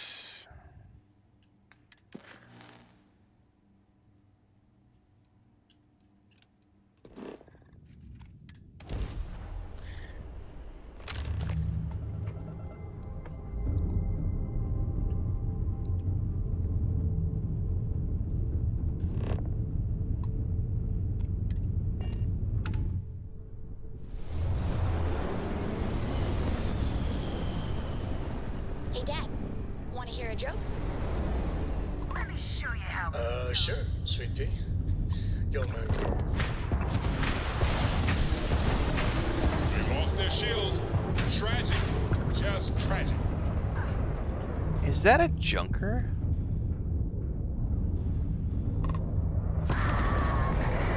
It was a junker. It ain't no mo. Oh, and I dinged level 78. How sweet it is to be me again, again. Alright, let's go check out where this other bounty leads me.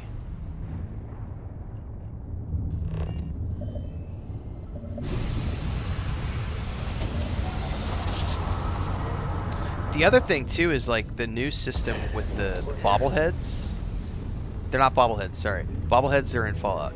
The new action figures, because there's packaged versions and unpackaged versions. Could you please spare a ship part? A rookie here may have I had a good feeling about you. That's on top of the magazines, so there is even more. There's even more types of bonuses that you can get. So.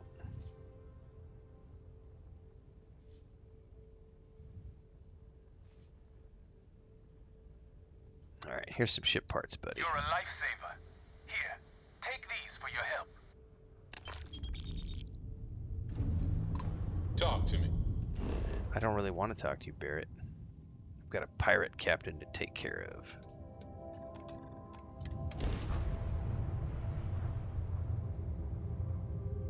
The database. Is that what you're talking about, DSM? Captain, landing procedure initiated.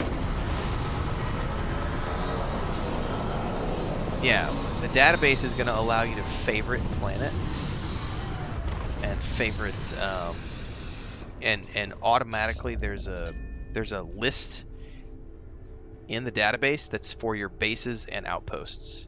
So you can immediately fast travel to your bases and outposts without needing to try to find them on the map.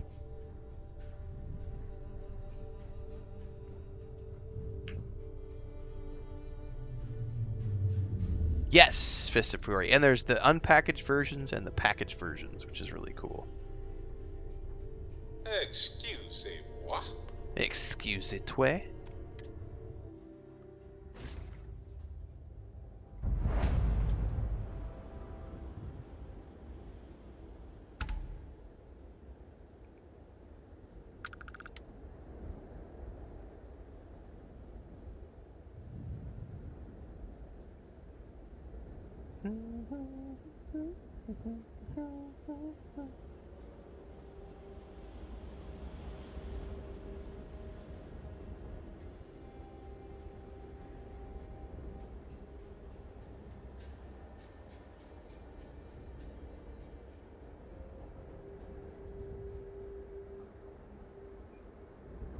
Why is Leia howling at my door? Chris just gave her a snack and she's still acting like she's starving to death. She's like, feed me, Dad! It's only 3 o'clock. She needs to wait.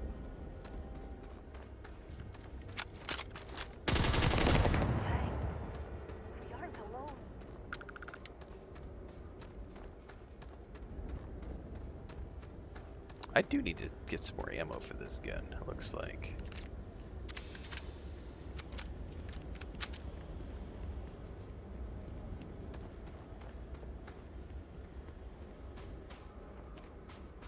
Where are you guys at?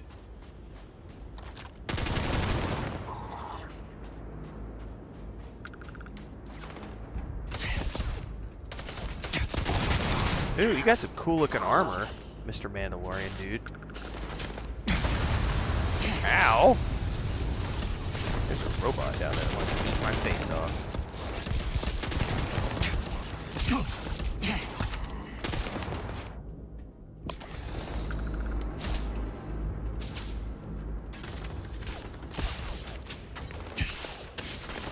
you are a long ass way away to shoot me. And I got dudes up here too. Is that a turret?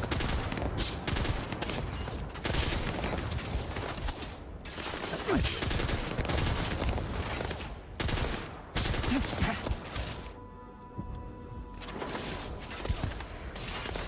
Not a turret. That's too hiding.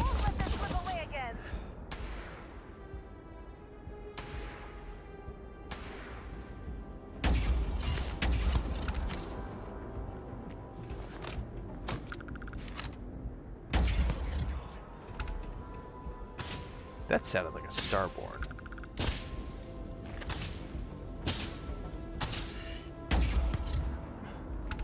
Sometimes you just gotta break out the sniper rifle.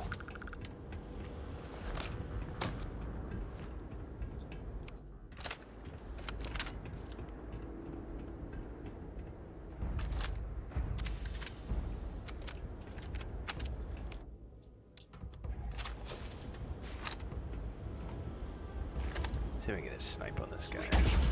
Nope. Collider! Guard yourself!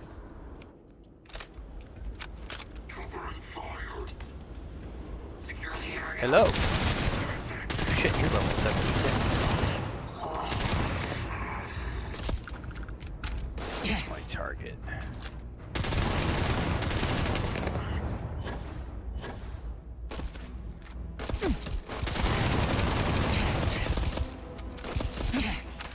Oh, you fucking ran.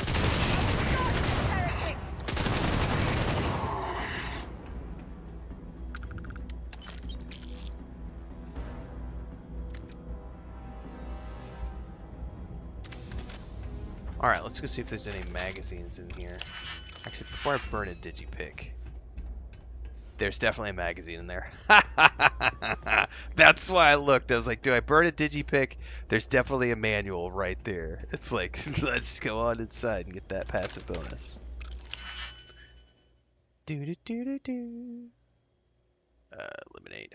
Yeah, this is an easy one. Maybe.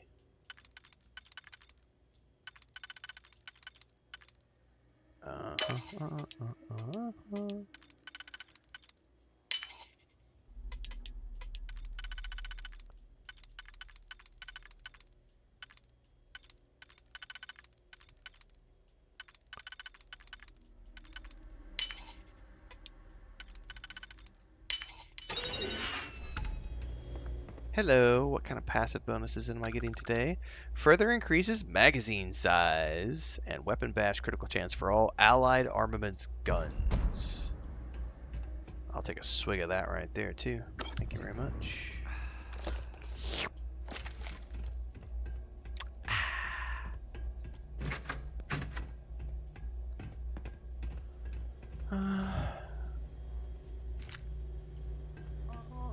We got a sealant, and a gauge, and a master safe. I'm excited every day of the week.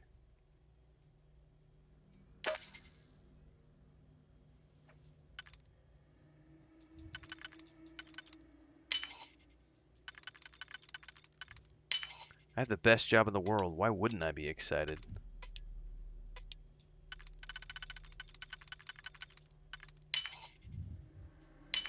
Plus, to be honest with you, like, the fact that I got to hang out with your mom last night, it's good to be me.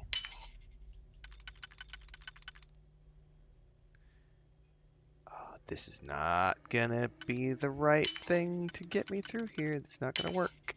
Nope. So, undo, undo, undo, undo.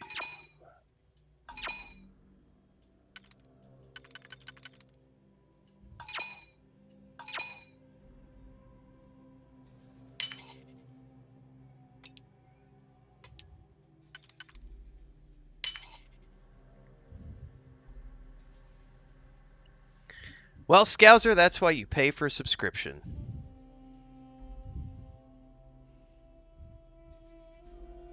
You don't want ads, that's what you pay for a subscription for. Like, I have no sympathy, sorry.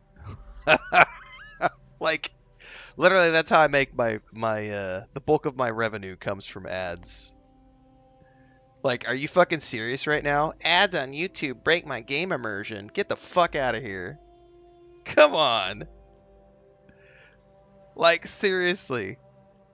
If you don't want ads to break your game immersion, then don't watch someone streaming a game.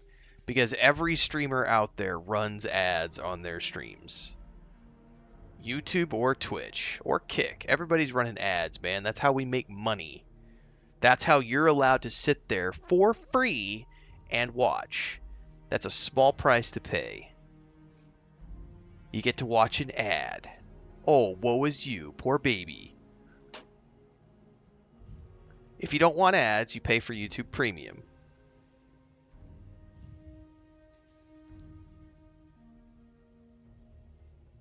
Or subscribe. Well, subscribing doesn't do anything on YouTube, but if you subscribe on Twitch, you don't have to watch ads over on Twitch. Or you buy YouTube Premium, and then you don't have to watch.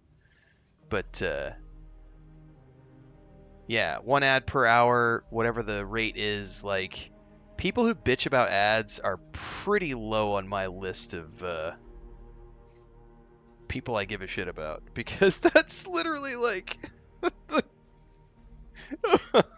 I'm watching a free television channel, and I have to watch an ad. There's a commercial on my free TV.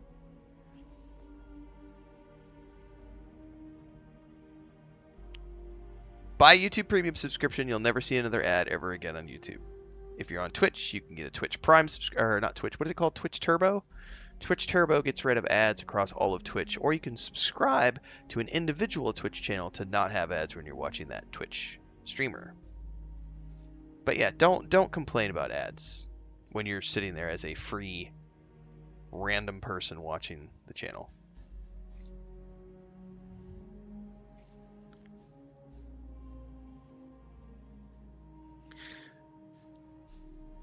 Sweet Pea says my PS5 is getting delivered this evening. Woohoo! Broke down and got it to test my mods. Nice. I saw somebody in our Discord said Arcane Gearsmith. As I type, Starfield is now preloading on my new PS5. I got it used on Facebook Marketplace. I will be curious how it compares to both my PC and Xbox Series X, all three of which have Premium Edition. Yeah, if you're someone who gets offended by watching ads, YouTube Premium is definitely worth the cost. For sure.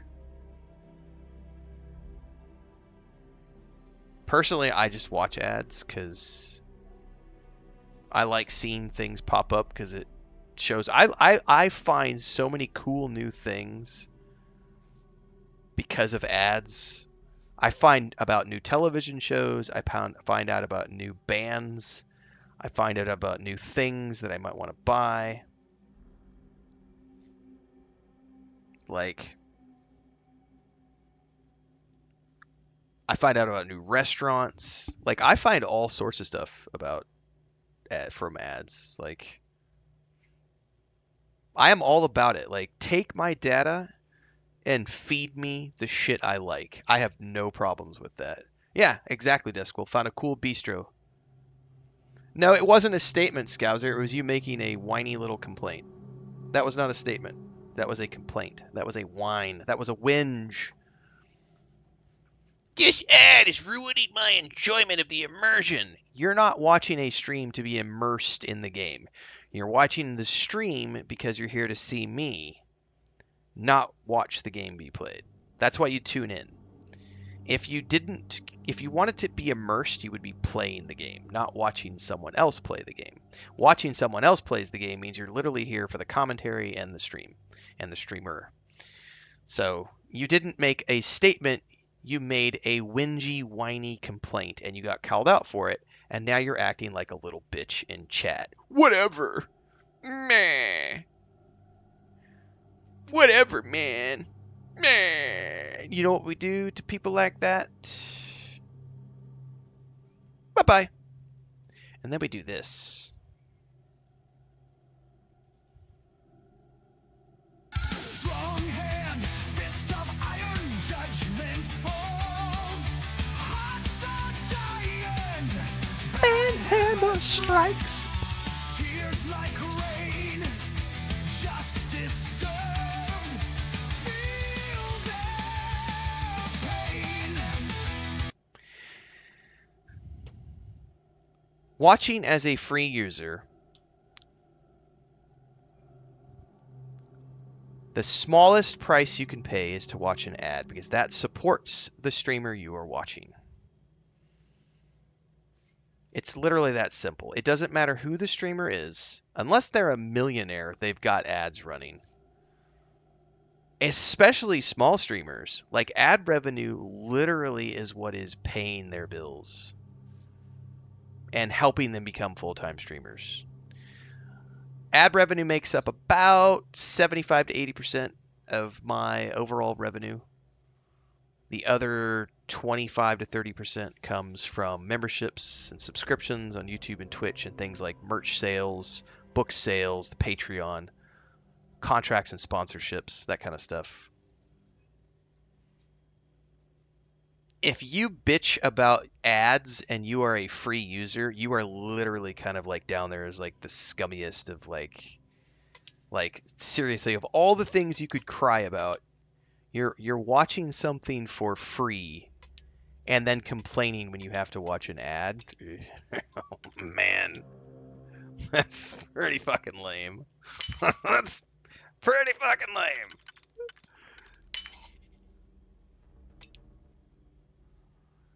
I need to save that one for the other side. No, I think this gets it.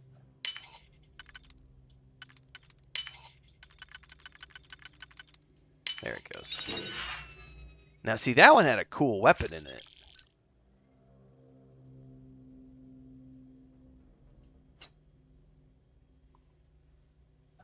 I'm not going to be playing Returnal before Saros. Nope.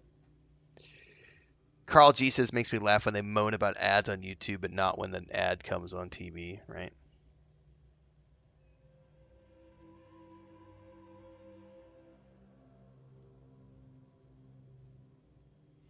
Deskel says, if you've ever seen like a dystopian sci-fi movie or something, all those media, it's like there's ads everywhere. Oh yeah, like go watch any sci-fi film where they've got like walking down a corridor and there's like holographic ads everywhere.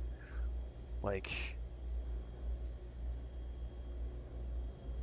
Arcane Gamesmith says, I watch streams when I can't play the game and have to work. I don't like ads, so I pay for YouTube Premium.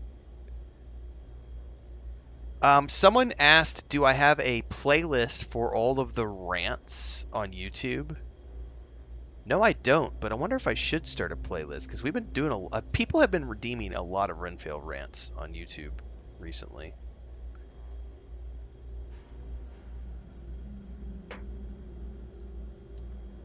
Video Game History says, I'm here because I appreciate Renfail's content. I love being part of his community. After a long and exhausting day at work, this is where I find relaxation, great guides, and I missed the last part of that. And awesome games. Well, thank you for those kind words.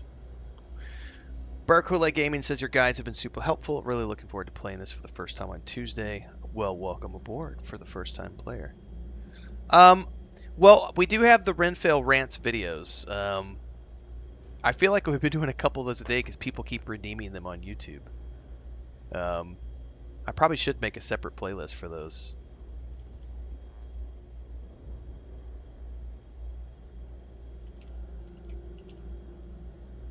There are 9 in total, it says.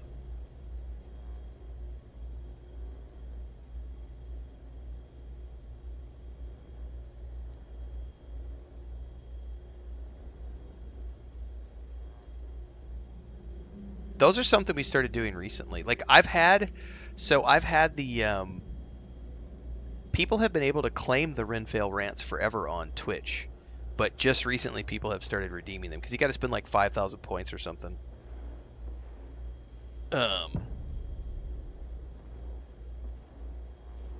I've had it set up for a couple of years, but just people have recently, because of the we've had a surge in users and watchers recently.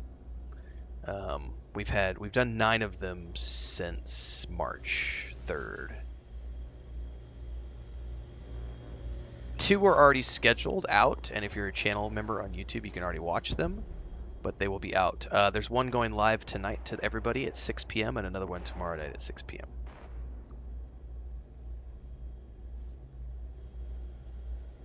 Do do do do do do do do.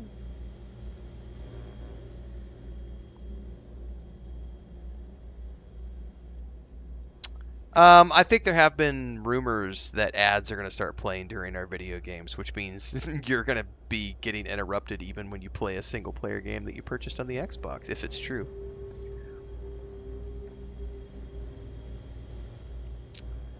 I don't. Yeah, I can't speak to that. I don't know that anybody. Maybe they did. Maybe there are YouTube channels that got early access to free lanes. I'm not aware of anybody having early access to free lanes, though.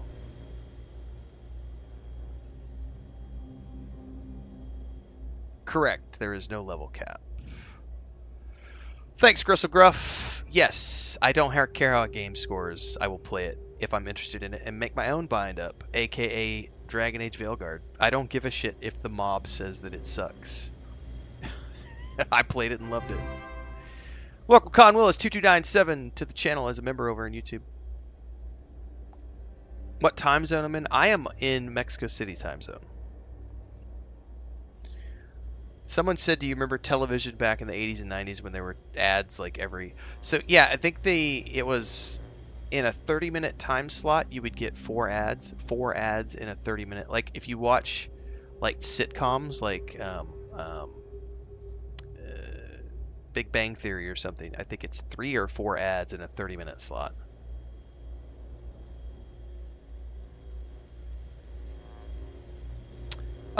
It's currently Mountain Time, yes, because I don't do daylight savings. We don't have daylight savings here, so sometimes we're on Mountain Time and sometimes we're on Central Time.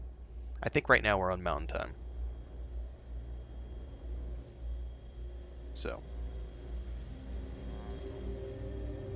all I know is I get to start playing at 9 a.m. local time. Well, I should say it says that we could start playing at 9 a.m. local time, but I don't know if there's going to be an additional patch. Because, yes, I did the preload today, but there might be an additional download that kicks off at 9 a.m. on Tuesday.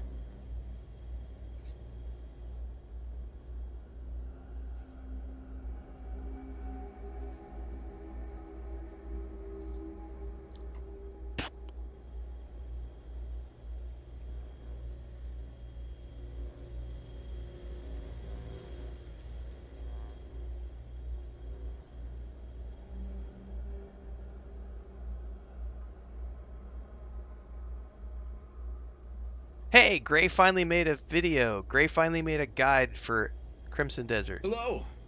You joining me? Nice, Gray.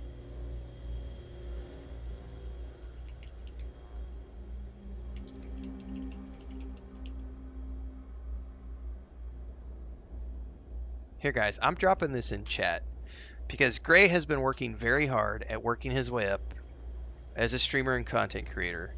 He goes live as often as he can. I'm going to promote the shit out of this. Hang on, guys. We're dropping a link in our Twitch, YouTube, and Kick chat here. Everybody should go watch. If you're playing Crimson Desert, go watch that video. And make sure to give Gray a like and follow his channel. He is streaming a lot of Crimson Desert. He's going to be streaming some Starfield. He's working very hard at becoming a content creator and streamer.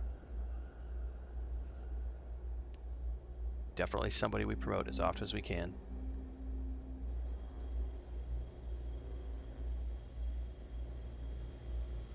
Taking a brief pause from our Starfield playthrough.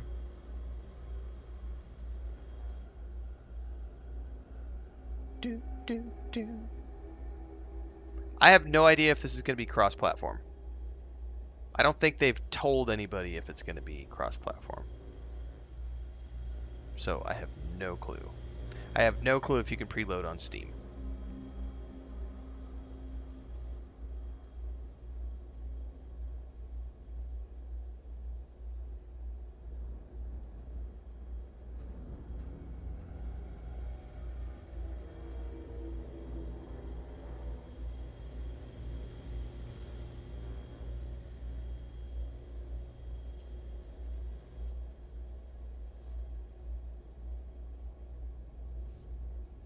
Yeah, I highly doubt save transfer will be a thing.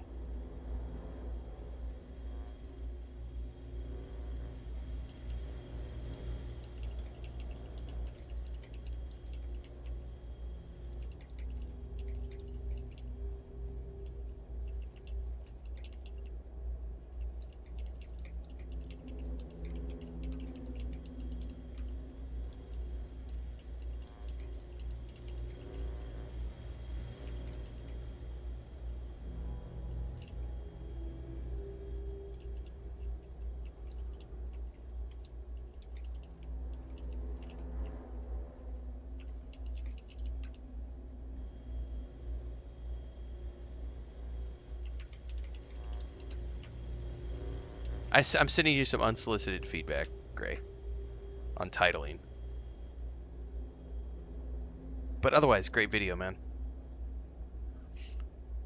Phenomenal! Make more guides, sir. The idle camera does rotate. Weirdly, because we're in a weird position, so it's going to do weird things based on...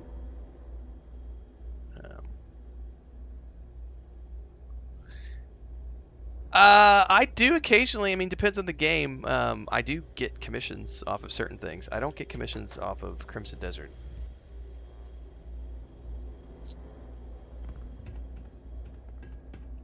By the way, is that a half-built ship?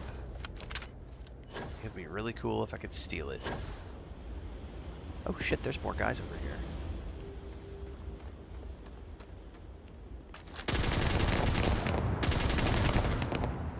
That is a cool-ass half-built ship. I am going to go up there and see if there's anything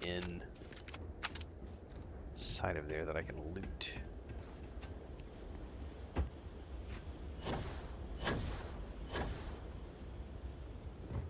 Hello? Oh, there totally is. Oh, a weapon. Ooh, and a helmet. Oh, it's a purple helmet. If I was a broke little bitch, I would take that, but I am not, so I'm not going to. Do do do do do do do do do.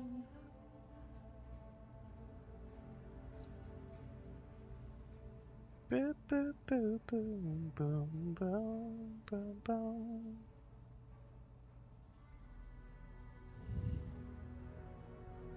I am burning through digipicks ever since I started doing the whole eliminate unused keys thing. I'm gonna have to go buy some.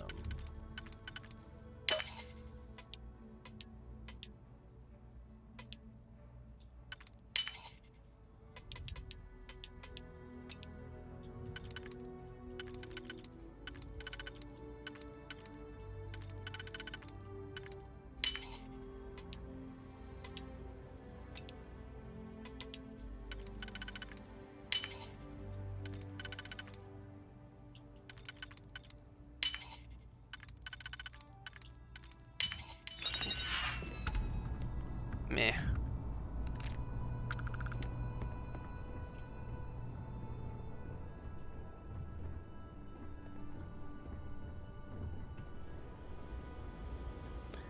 There is nothing wrong with watching your Starfield ship just float in space. I could swear I have seen people do just that, Gristlegruff. I wonder if that's a mod, though. I bet it's a mod, but I could swear I've seen people make videos of themselves hopping out of their ships in Starfield. God, isn't that some sexy looking armor that she's wearing? That's that assassin set from the Trackers Alliance set. So sleek.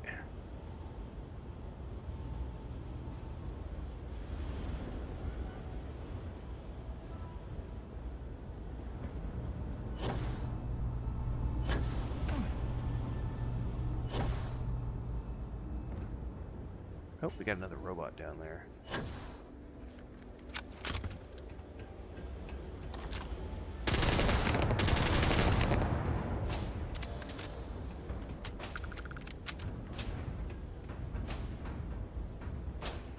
Who is pew-pewing me?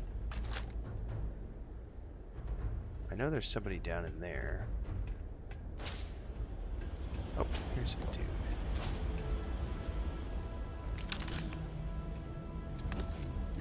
I can take you.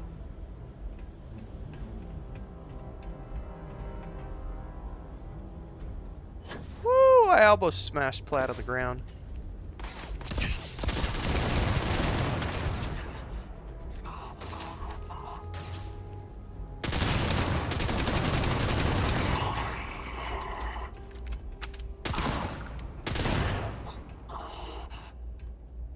I love explosive rounds.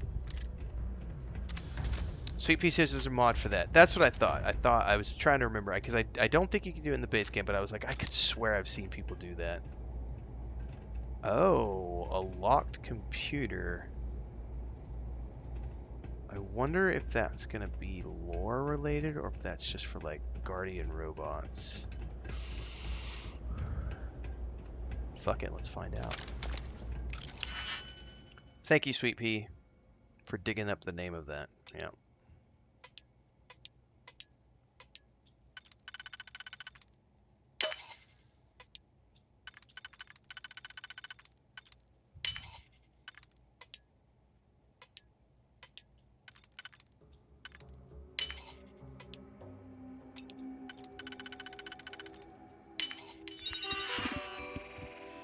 Yeah, this was robots. That was it. All right.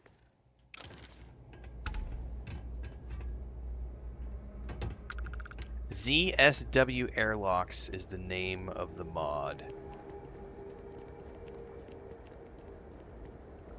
Thank you, Sweet Pea, for looking that up. So ZSW Airlocks allows you to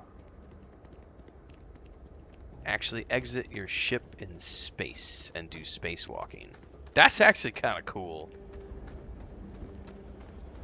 Which this just goes back to like some of the like really cool stuff that modders do in terms of adding to the base game experience. And I really hate it when you get the ignorant people who say things like, you know, the modders are just building the game that Bethesda should have built in the first place. It's like, that's not what it's about, man. It's about, you know, you buy the Pirates of the Caribbean Lego set because you really love Pirates of the Caribbean. You build the Lego set, and then when you're done building the Lego set, you're like, you know what? I want to add some of these cool lanterns that I have on this other Lego set to that pirate set, and then I want to bring, you know, the cool chair from that Lego set and put it in the captain's quarters, and you can just start adding on and doing stuff. Dad? I loved when Bubblelonia said Will that you about read to me tonight before bed? Read to you, sure. the way I like that very Bethesda much. games are like Legos, and I was like, You that's haven't such a asked me to do brilliant that way in a of long looking time. at it. That's right, Sweet Pea. If I want a green chair, I can Will you freaking do make it and funny use it in voices 10 for the minutes. It's awesome. characters, like you used to when I was little? You just try and stop me. Read any good books lately?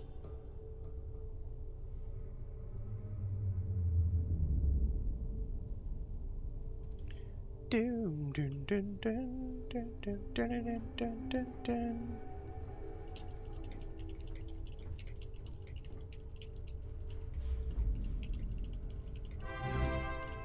Thanks for the Twitch sub, Dean L. Guck.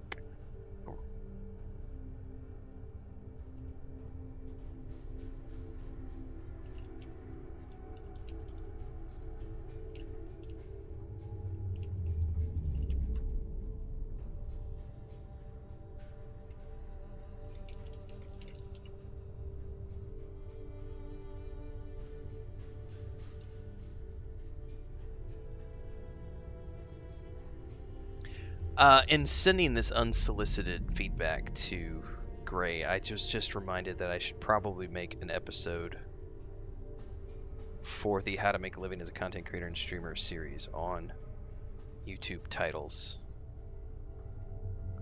and SEO.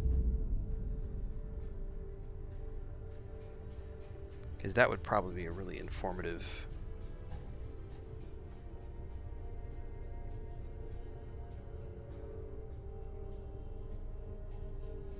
video for people.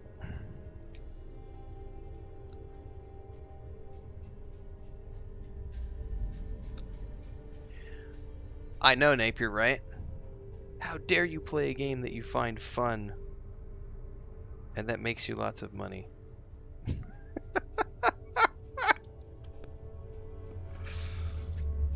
Astro Dibby says, curious, but with all the games you've played, which game tells the best story? Ooh, you know, again, that comes back to, I have a video that's coming out tomorrow afternoon, Astro. Let me go look up the title.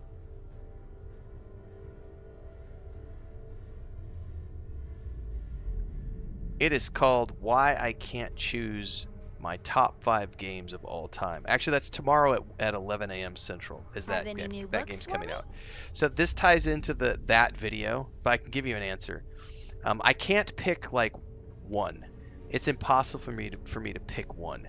But what I can pick is like things that like I could tell you some of the when people ask me about stories, there are stories that jump out to me, right? Red Dead Redemption 2, the first game that I ever ugly cried to. I ugly cried so bad at Arthur Morgan's demise. Spoiler alert. And I knew it was coming because when he starts like, seeing the doctors and they tell him that he's got TB and he's not going to be able to get better, and you just start to see his health decline, and you'll be like doing missions and he starts just uncontrollably coughing and you're like, no! But then when you get to the end, I ugly cried so bad. And then I went and played it again like a year later and ugly cried again.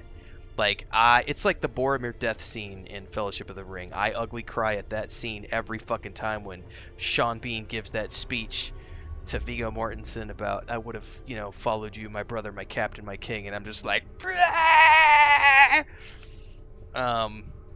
So Red Dead Redemption 2 definitely has one of those stories that just rocked me. But then I can look at, stories that maybe weren't that emotionally impactful, but I'm getting teary-eyed just thinking about those two scenes. Yeah, the cough. Oh my god. Knights of the Old Republic.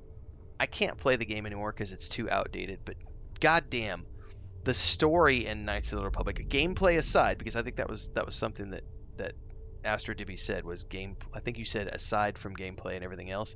So if you strip the gameplay component out, Knights of the Old Republic is one of the best stories I've ever seen told in the Star Wars universe. The Dig. If you've never played The Dig, which was Steven Spielberg in the 90s with LucasArts. That video game, it was fully voiced with Hollywood actors. It's like Armageddon, but without the cheesy, what's his name, director? Something you need? Whose name escapes me, who did the Transformer movies. Michael Bay. It's like Armageddon, but without the Michael Bay bullshit. It's like Armageddon, but with Steven Spielberg attached, So The Dig has an amazing story. If you've never played that game. Gabriel Knight's Sins of the Father in the 90s from Sierra with Mark Hamill's in that game and Tim Curry playing that Louisianan drawl detective character, and it's all about voodoo and dark magic. Your ship smells so much better than Dad's? Your ship smells so much better than Dad's, like a lot.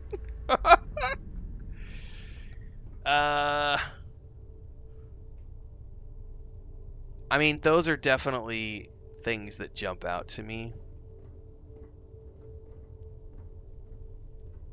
The Witcher 3,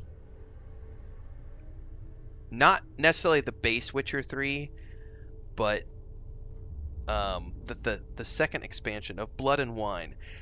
For me, I took the good ending, where Geralt goes off into retirement and hands off his weapons to Ciri, and she goes off to become a Witcher, which is like the canon ending. And then he retires as the owner of this like vineyard, and he just gets to live out his best days in retirement. I thought that was the perfect ending to this like 150-hour epic journey that I had been on with my second playthrough of Geralt. Cyberpunk 2077 with the Phantom Liberty DLC, Idris Elba and Keanu together, just phenomenal storytelling. I loved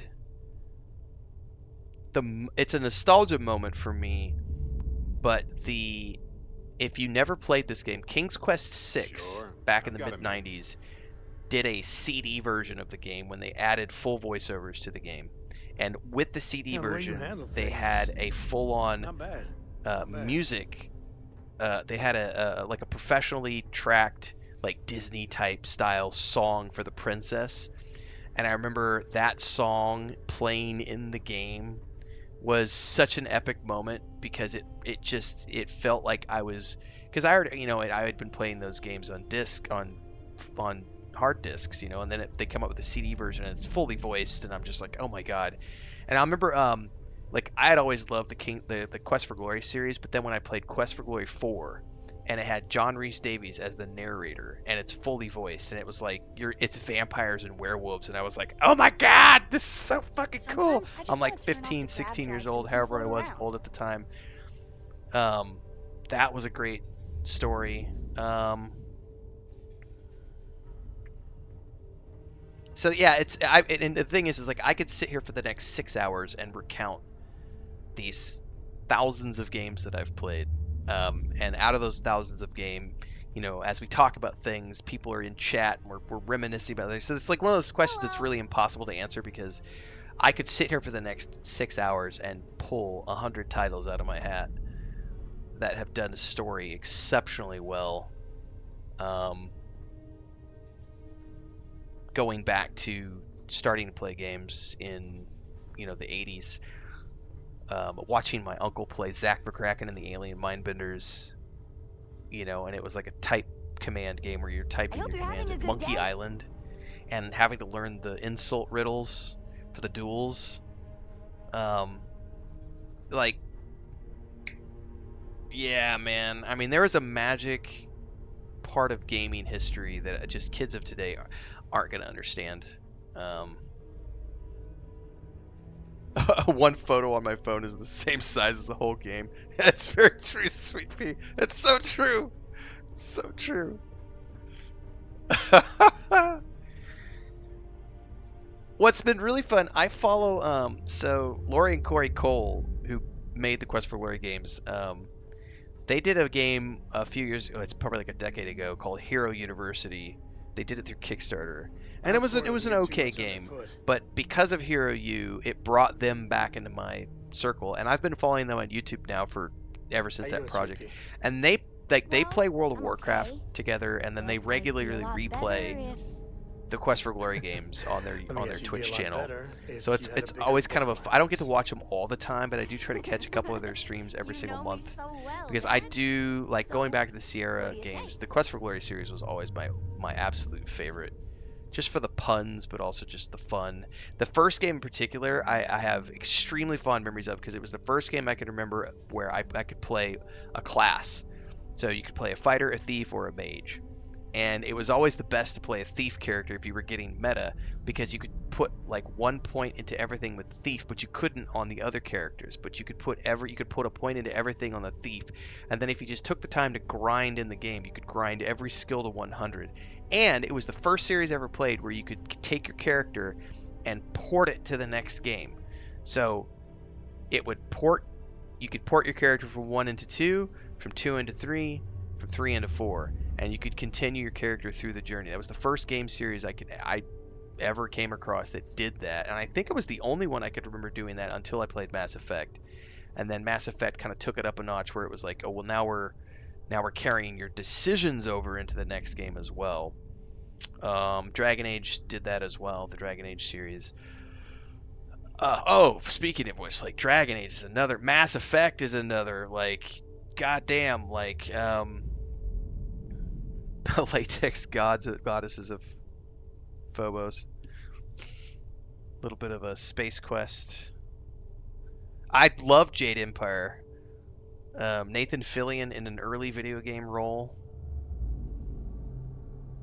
All of the Indiana Jones games, but particularly Indiana Jones and the Fate of Atlantis, was a really good story. I actually replayed that on stream about 3 years ago, I think. That was several years ago, I think, but we did the full Indiana Jones and the Fate of Atlantis playthrough. I think it was when they announced the Great Circle was coming.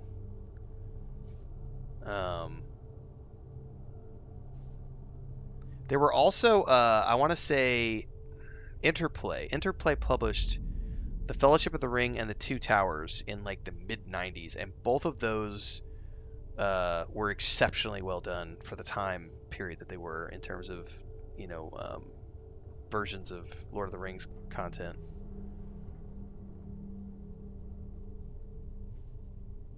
I couldn't remember the name of it. What was the Star Wars game with Dash Rendar, everybody? What was the name of that game? It was on the N64, and you played the bounty hunter Dash Rendar. Like, I remember that being, like, an amazing story, even though I can't remember much of the story. I remember riding speeder bikes around, and he had his own ship. Shadows of the Empire? Like, I remember that being, like, this really cool thing that the character's name has stuck with me, and I remember riding speeder bikes through that game, and that having a really good story as well. You literally have the N64 in your garage? The cartridge? Nice. See? We've been playing too long. Talking too long. Games like, what are you doing? So, I mean, that's the thing, like,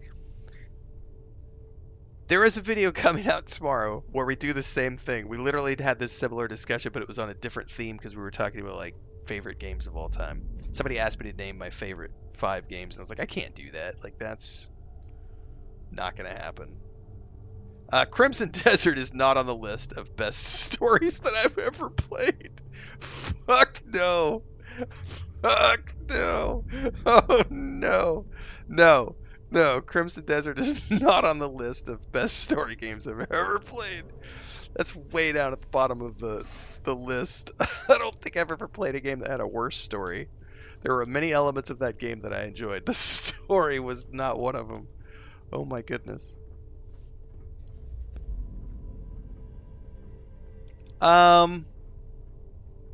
Do I enjoy games where the story slaps you right in the face or where you have to read? I don't enjoy reading anymore when I play games.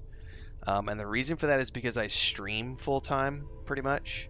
So I don't enjoy reading things to the audience when I'm also having to talk to the audience. So I do a lot of this. And if I'm also having to read...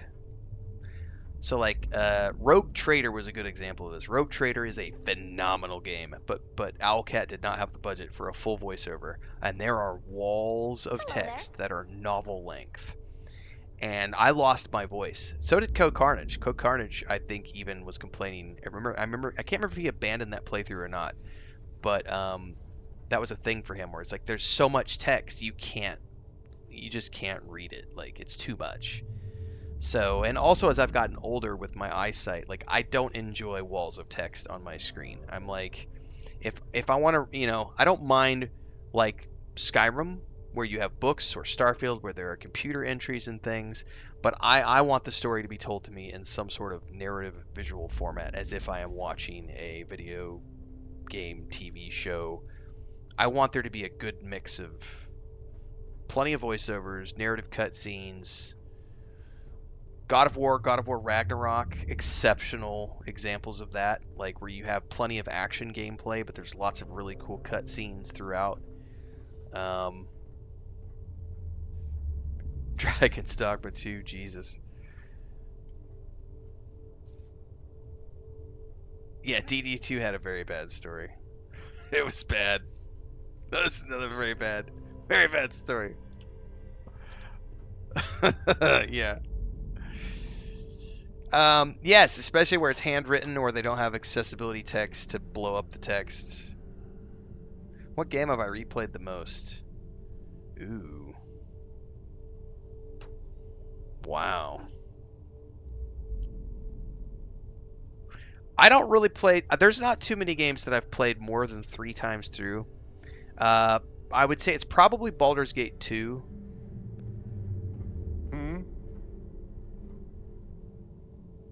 I think Baldur's Gate 2 is probably the one I've played through the most over the years. Baldur's Gate 1, Baldur's Gate 2, Icewind Dale 1, Icewind Dale 2. All of those I have played at least 6 to 8 times over the years. I think Baldur's Gate 2 I've played upwards of like 12 times.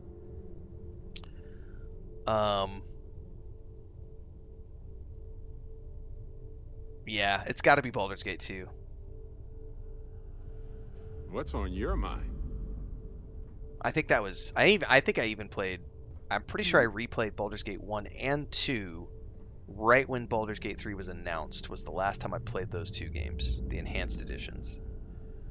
I tried to go back and play Icewind Dale 2, even though it doesn't have an enhanced edition, and I couldn't do it because you can't see anything on the screen because it's in this tiny format because it's never been remastered, and so you have to play it in this tiny little format. And if you try to blow it up, it distorts everything, and I can't read anything because it's not made for modern screens. And it was just like, I can't believe we used to play games like this.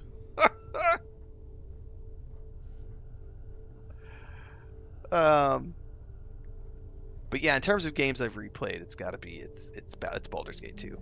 Now, if you talk MMOs, like I know, like I finally had to just put my foot down with EverQuest and say enough is enough because I kept going back to that game over the years and replaying on like progression servers and Project 1999 emulator.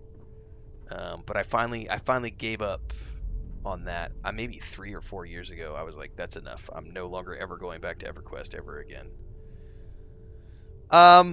Yeah, but I don't really consider Star Wars: The Old Republic replaying because they're still actively developing like main stuff. So I mean, but I haven't really.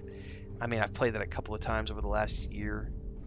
Hey. Lord of the Rings Online. I mean, I have thousands of hours in Lotro, thousands of hours in SWTOR. But it's most of the time I'm seeing things I've never seen before, playing content I've never played before.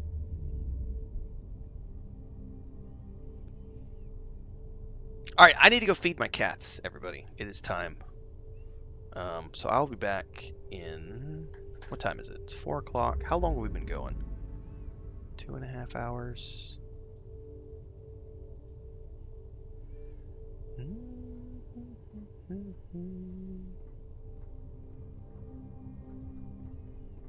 You know what? I think we're just going to wrap here, everybody. Because I have Lord of the Rings Online tonight with my brother, my sister-in-law, and the kids.